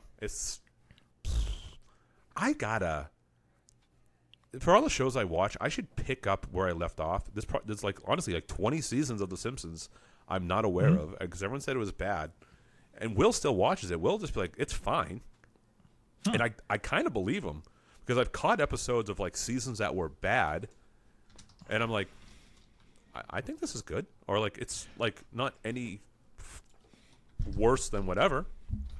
But I don't know. They're currently Fox has them and another show on hold right now because they have 5 other animated shows on Sunday, so they have those 2 on hold, which I'm like, or they like the 2 shows they have on hold. One of them is on my list. Is the fact that they're waiting. They're like, we're gonna pause The Simpsons here and be like, are you out of your mind? Someone's gonna like die from the voice actors of that before that show's over. That's already They're happened. old. Yeah. Mrs. Krabappel, she died. Well, we haven't lost one of them.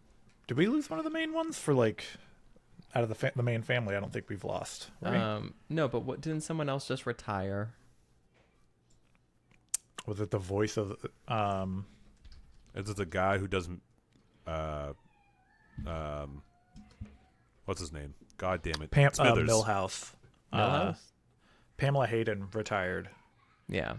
She voiced Millhouse for Yeah. 35 years. Right. I mean, that's the thing. All right. Anybody want to guess the number of Simpsons episodes currently?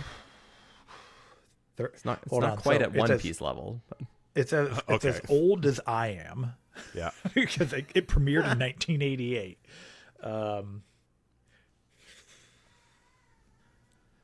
Have they crossed like the 2000 level? 2000? Is that too many? That's well. He said it's not at One Piece level, and One Piece isn't at 2000. I don't know. Yeah, I don't know how far. I'd say I bet there's over 900 episodes. I'll say 950. All right, Charles, where are you landing on that? Oh Jesus, I can't. I'll land 1100.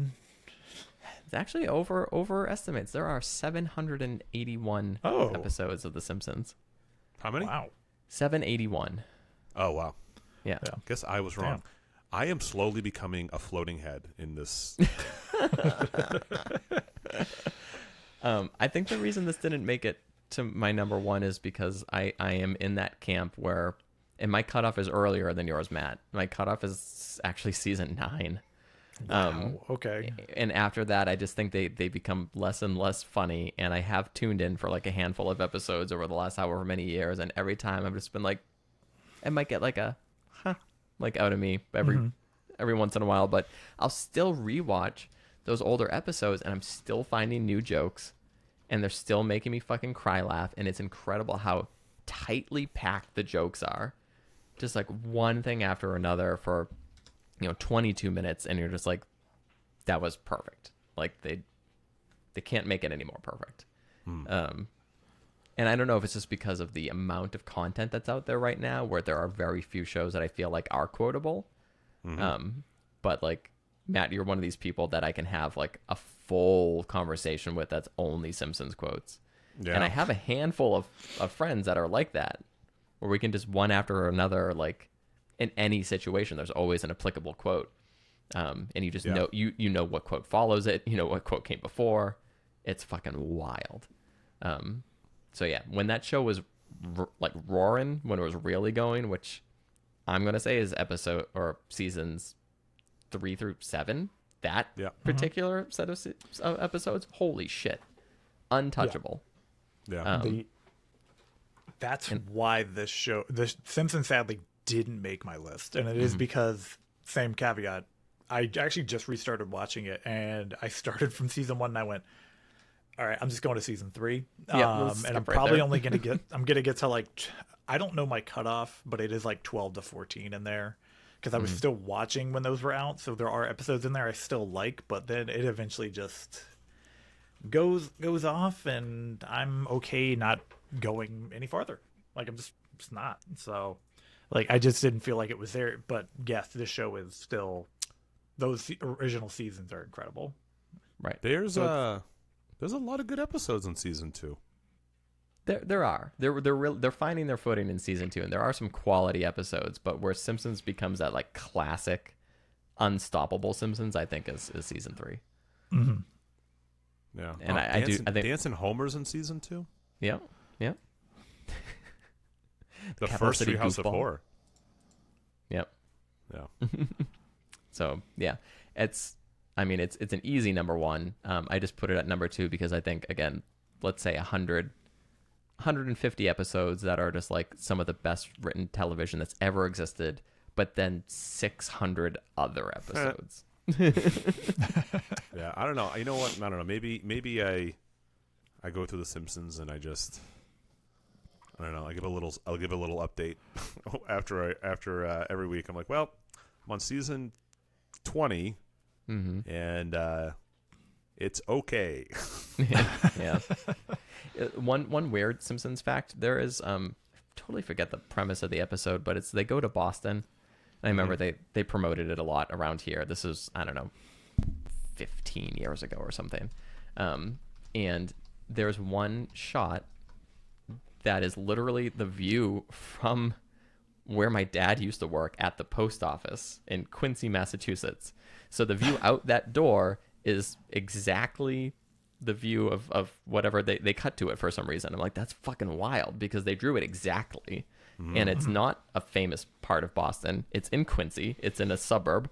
And it's the view from across the street at the post office. It's so weird. But I saw that come up and I was like, what are the odds of that making its way into The Simpsons? And there it is. Wow. Yeah. Both dogs have joined me in this room, by the way. So there's a lot of dog breathing happening. Breeding? Breeding. No, breathing. Oh, okay. I was like, what is this, fucking? This 2 dogs fucking? My number 2 isn't The Simpsons, but it is Futurama. Oh, that's a good one. That's a show I don't give enough it is a good one. love to. This is, as you said, you could talk back and forth and Simpsons quotes. I could do it with some of my older friends in high school I no longer talk to. We could have full conversations in Futurama quotes to each other and not miss a beat. I have a feeling I could probably text him half of a Richard Nixon quote, and he'd finish it just by responding, even though I haven't talked to him in like 3 years. But I still go through and I rewatch this show. I haven't watched the new season because I think they just did another season of the show. It's rough. It's so fucking rough. Really? I have no interest in it because I know Futurama started and stopped several times. It really did. They eventually had a very nice ending to the show, and then they went, let's do some more seasons, And I'm like, no, I think I'm good right here. Like, I don't need to do any more of this. They almost didn't get the guy who voices Bender back onto the show. I was going to say, wasn't there like a big voice actor controversy of some kind? Yeah, there was a slight holdout on him for like a contract, and then eventually they gave it to him because, like, what are you going to do? You're going to bring this show back without one of the main characters. So, I mean, Simpsons would do it. True, they would. Yeah, but yeah, I haven't touched any of the new seasons, and I just love the original couple shows. I think this is a lot of the jokes Matt Groening wanted to do for The Simpsons, and then just got away with it on here, because I think this show starts out incredibly well for a first season. Like the premise leaves it so, because with The Simpsons, I mean, you kind of back yourself into a corner of like, you do exist within this like flexible reality based world, and like that's why it's like kind of laughable, some of the plot things, and like you know, there's another animated show that made fun of it, which The Simpsons did it. Simpsons did it, because they've just done everything. But with Futurama, they're like, all right, space, it's in the future. They go to different planets every episode. There can be anything you want to be at any time. Any, like, nothing's off limits.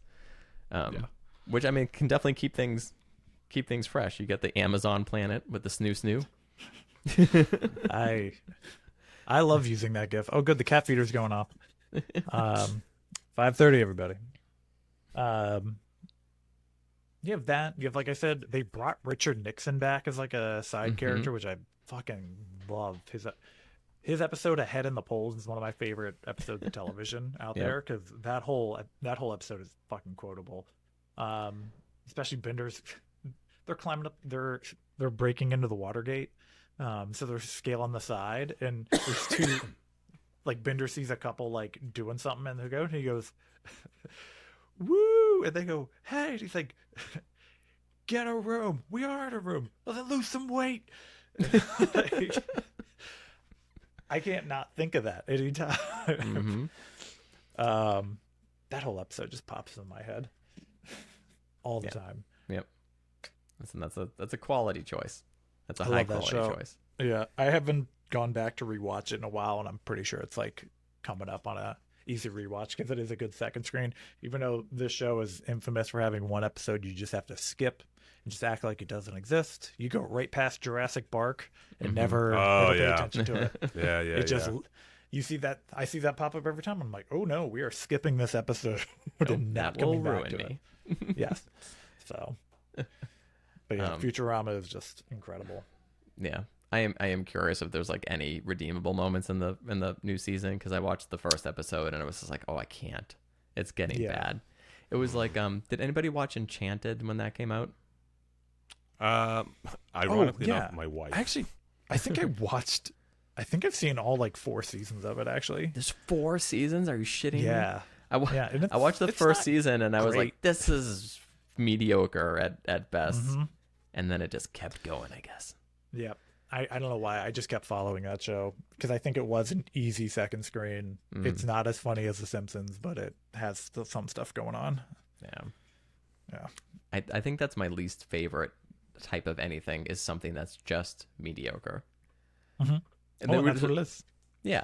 Like if you took a really big swing and we were like, all right, I'm going to try this really wacky storytelling or something, and it was terrible, I'd be like, they tried. You know what movie I watched recently? You guys would appreciate this. I watched Dark Match with Chris Jericho. I haven't heard of that. It is a Shudder original horror movie. And listen, the movie's fucking terrible, but like it's enjoyable in the sense that like they tried to do something really, really different, and I can appreciate it, and it's very campy, and you know there's wrestling involved and all that shit. But it's something that's just, as the kids would say, mid. That's just that's just my least favorite, where everyone got in a room and said like, this is acceptable, let's put it out. This is a movie. It's also how I feel about Captain America Brave New World.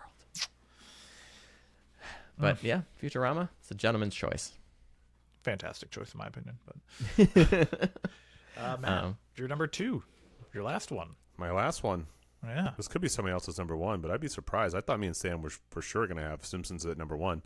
So now I'm curious to see what Sam's is. But mine is my other, favorite show, and that's Seinfeld. Oh. I knew this would be on your list. Yeah. And it's just not on mine because I haven't seen enough of it. But this is a perfectly acceptable number one. God, this is another show where its success is on its characters.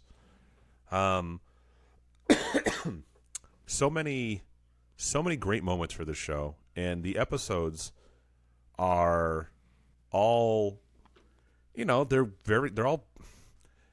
So it's like one of those things where it's like every episode is great on its own, self-contained, but there is reward to being familiar with the show with like callbacks and different episodes here and there, but it's not heavy with it. But man, I'll quote Seinfeld almost as much as The Simpsons for me, and it's the side characters too. Like there's so many great side characters, and so many like celeb cameos from like when they were little. Bryan Cranston is on the show all the time as the dentist, Tim Whatley. And it's just another show where I can just like I remember 7 o'clock to 8 o'clock was an hour of The Simpsons on TV, and I was like schedule my meals around then. Hell yeah. Because I'd be like, well, I'm going to get my food ready. What time is it? 6:45? All right, I'm going to go cook something real quick so I can sit down, eat, and watch The Simpsons. And I do the same thing now. I don't have to schedule anything because I can watch whatever I want when I want. But I just throw an episode of Seinfeld on. It's again, super comforting. And I got on that show late because it came out when I was a kid. I wouldn't have watched it when I was a kid. It's not like it was like a cartoon like The Simpsons where I could get like, Bart's a bad boy type of like humor and only appreciate it more as I grew older. But as an adult, when I started watching Seinfeld and like I got into it, I was like, oh my God, the show is so fucking funny. There's so many fucking good, man. George Costanza, he's my fucking favorite. He's so goddamn funny.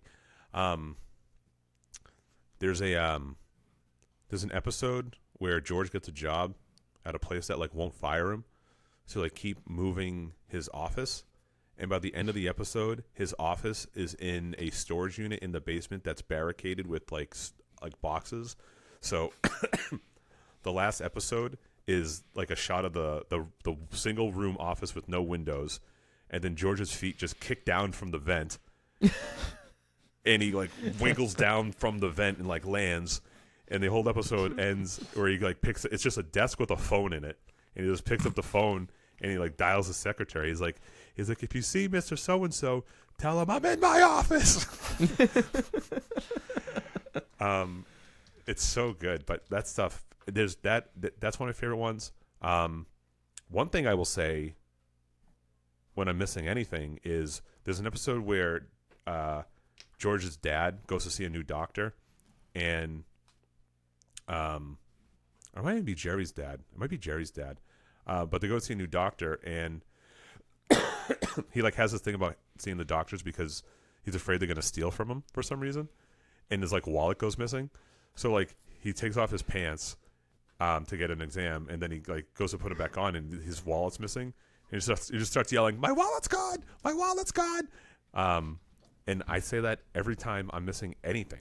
If I can't find something for 2 seconds, I start going, my wallet's gone. My wallet's gone. My wallet isn't gone, but whatever it is gone. But I love that show so much. It's so good. Yeah. Is that Jerry Stiller's character?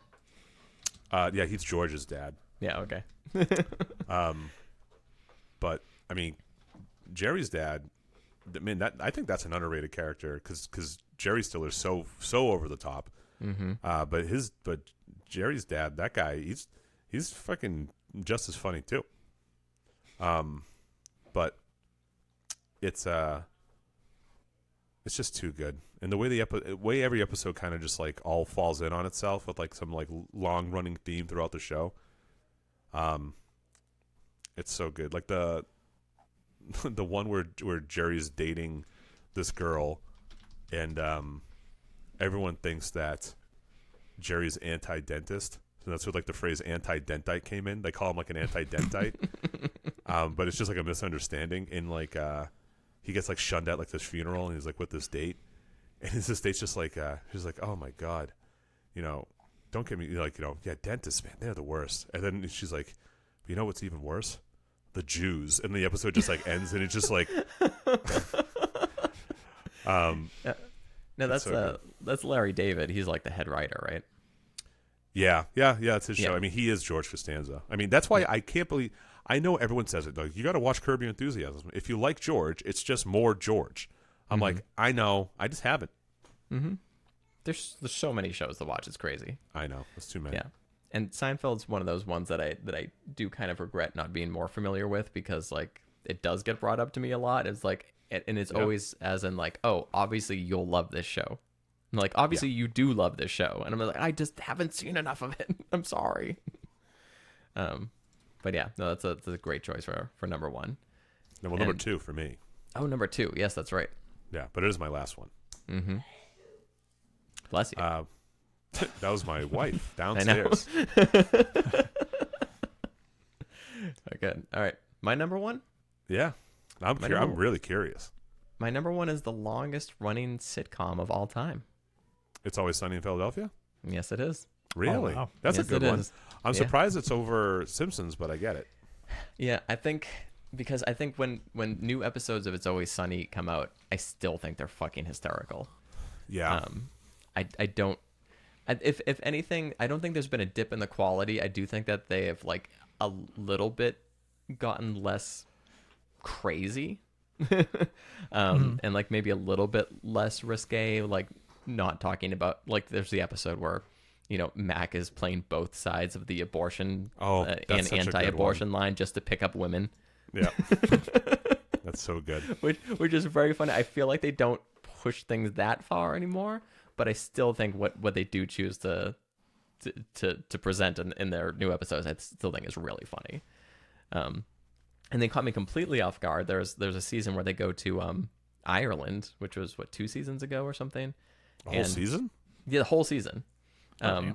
And it has a really emotional ending to the season. I'm like, where did this come from? Why am I teary-eyed in an It's Always Sunny episode?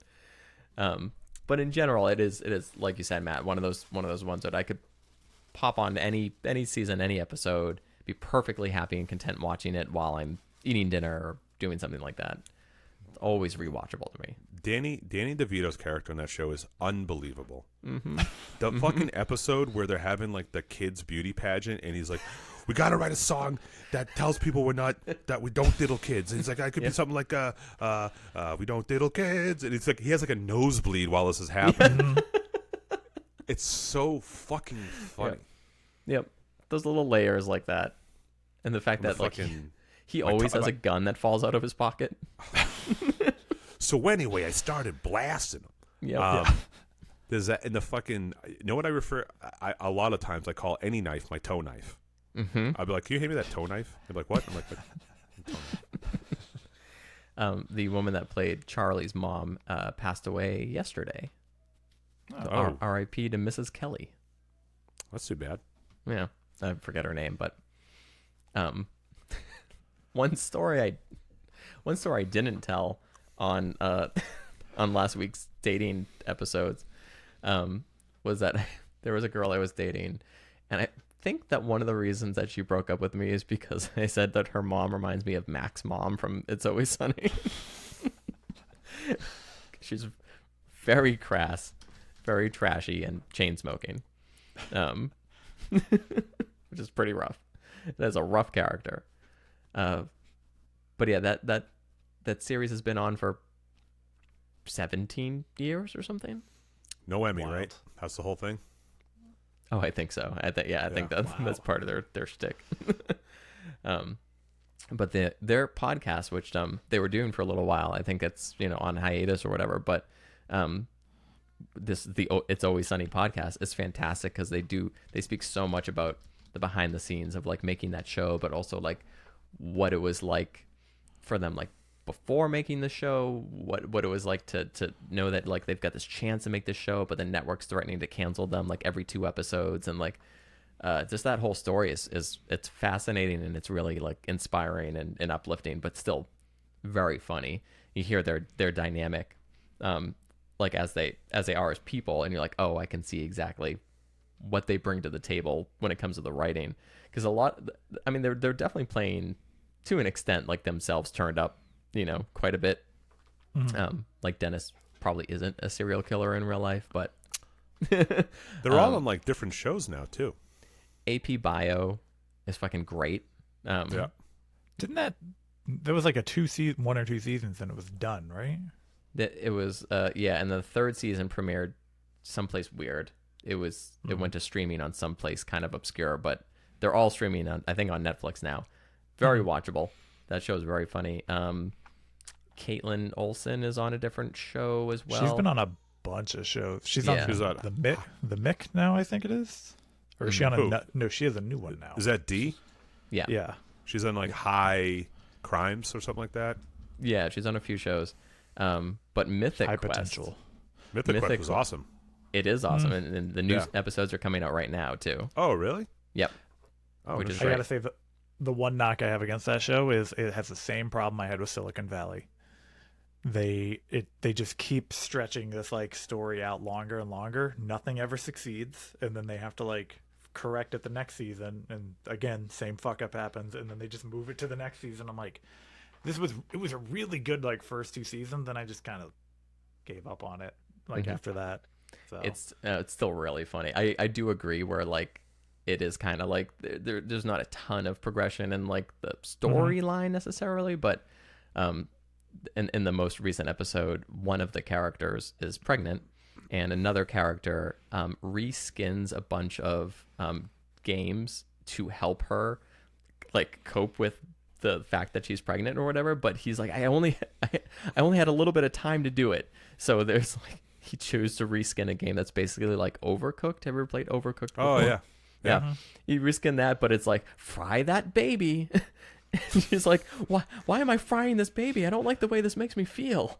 He's like, listen, I only had a little bit of time to reskin the games. That's so funny. incredible. So yeah, It's Always Sunny. I still think that like episode for episode is probably one of the funniest shows ever. Amazing characters, really funny concepts, and like definitely something I could easily jump into any episode in any season. Be very happy just picking it right up from there and rewatching. I might watch it right after this just to prove a point. All right, that leaves me with just my number one. Number one. I will redact a statement. The Simpsons are only temporarily moved off of Sundays until March 30th when they repremiere. They're currently putting Family Guy in at the 8 o'clock slot on Sundays.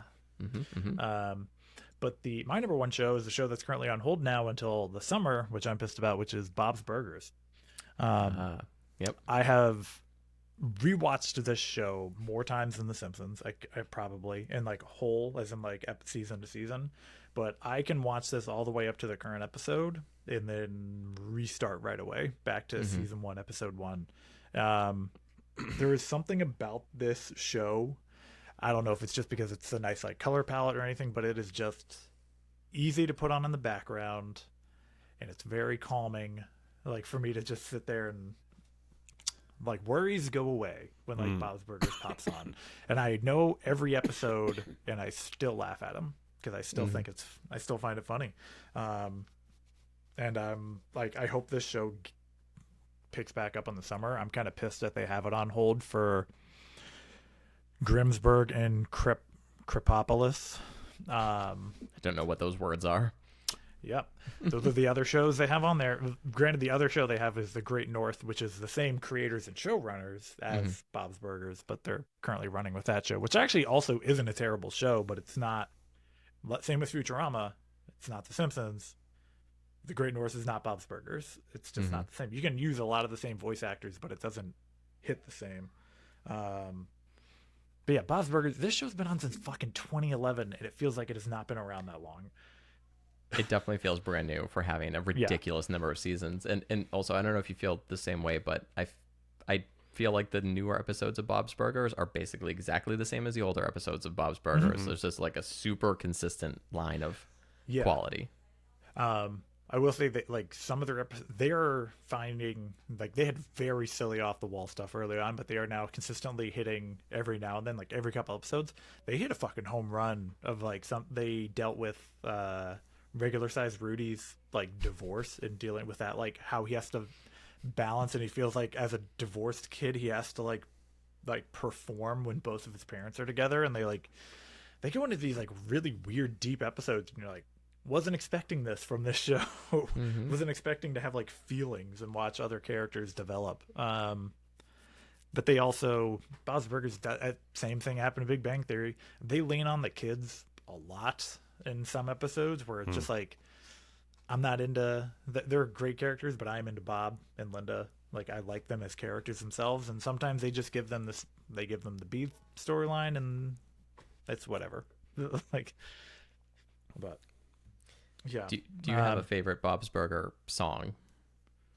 Oh my god. It's actually from when they introduced Boys for Now. And it's the credit song for some reason, and it's the I want to know your secrets. I'm so interested in you. And it's the background because once they get into the main chorus, it's details. I want to know details. Who's your mom? What's your dog like? Like in the back of my brain, it's just like details. I want to know details. And yeah, they've produced some incredible songs too for not a musical TV show. Yeah, agreed. I love she does her BM in the PM. Oh She my does a God. BM in the PM. Because it's done in the style of Michael McDonald, which anytime anyone references, I think is hysterical. Yeah. That's so funny. Also, this show is really good at doing something in the first couple seasons, and it stays canon the whole way through. Bob got like a partial tattoo done when he was at the like the Brony convention, and anytime he has his shirt off, the tattoo's on his back. The That's partially funny. done tattoo. They include everything like that. I have a Bob's Burger cookbook. Burger Cook, yeah. Yep. Yeah. I have that as well, and I kind of wish they made it to where every season they just crank Update it. out those burgers. Yeah. Yeah. Yeah. I also bought that cookbook for my dad, who is that's his absolute favorite show of all time, and that is constant. Whenever we're going over their house, he's got his iPad on the dining room table, and it's just on constantly. Incredible. So That's very this would be his number 5 through 1 for rewatchable shows. Now I'm gonna friend your dad on Facebook because he popped up as a suggestion at one point. So now I'm just gonna friend him. Hell yeah. There you go. But yeah, no surprise there. Hopefully it comes back in the summer. That's when they said they're gonna show it. So, but yeah, and that's our list. Alrighty. Yeah, We got some fun butt lists. we do. I'm gonna crank through these real quick. Crank 'em. Blast through the butts. Yeah. Blast through the butts. First up, we have Mike D. His number 5 is Severance because he has to rewatch it a few times each episode to try and catch everything. 4, The Office. 3, Seinfeld.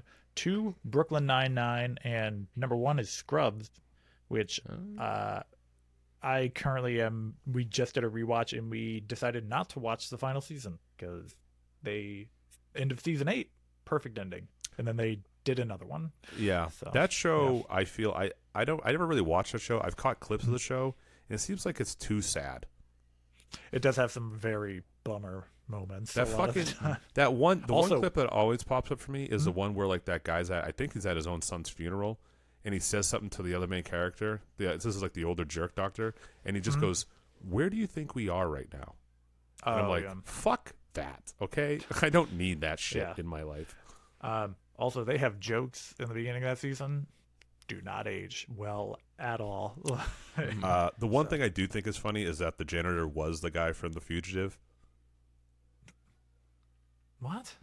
The janitor is in the movie The Fugitive, and there's Oh, one okay. scene that I remember where the main character comes in and he goes, "Hey, you're an actor," and janitor goes, "You're a fireman. What are we doing?"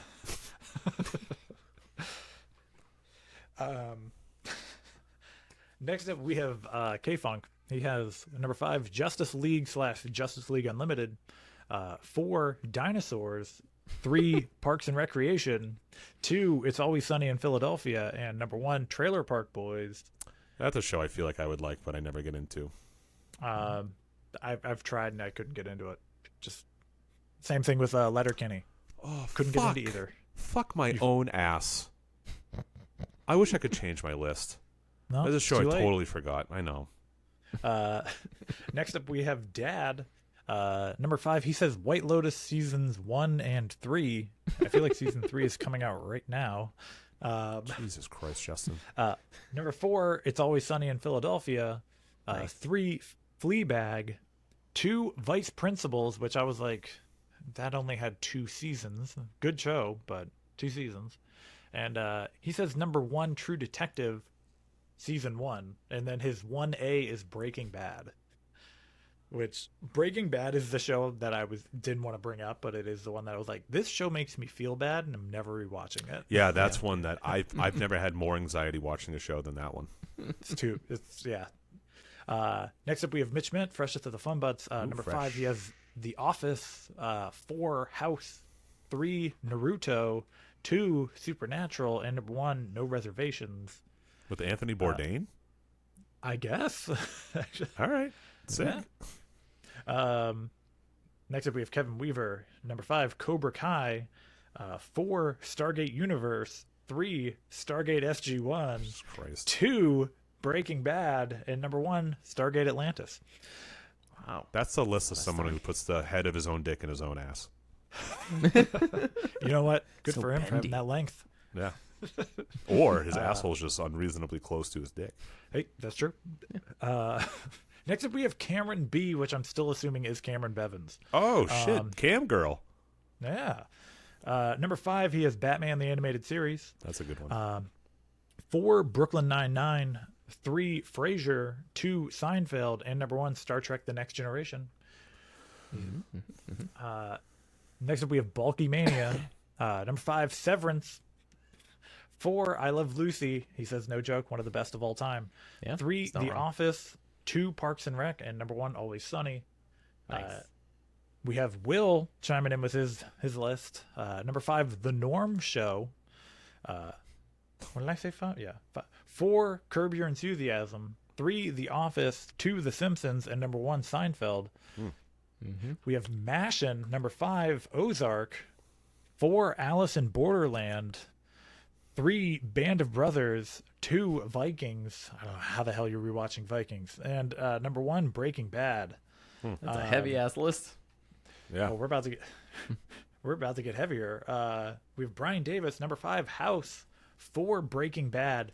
3, Sons of Anarchy. I don't know if I could rewatch that show. I only watched the first 2 seasons and I kind of just fell out of it. There's a hard stop in that show. Real hard stop. If you've watched it, he probably already knows. 2, Sherlock. That's a show I never finished. And number 1, Daredevil. I would rewatch Daredevil actually. The new season's coming out soon. Yeah, I heard it's fucking so supposed to be awesome. So I plan on actually trying to rewatch it first. And lastly, we have Gray, number 5, The X-Files. Gray? I don't know how. I feel like I stand by that being as like the prime example of a good show that is not rewatchable. But to each their own. Yeah. For Breaking Bad, I don't know how people are rewatching this show. I think of Breaking Bad as like the way I reference The Sopranos. I'm not gonna watch it, but I'll watch some like badass moments or whatever. 3, Malcolm in the Middle. 2, The Office, and number 1, The Simpsons season 1 through 10. Hey, there you Bingo go. bango.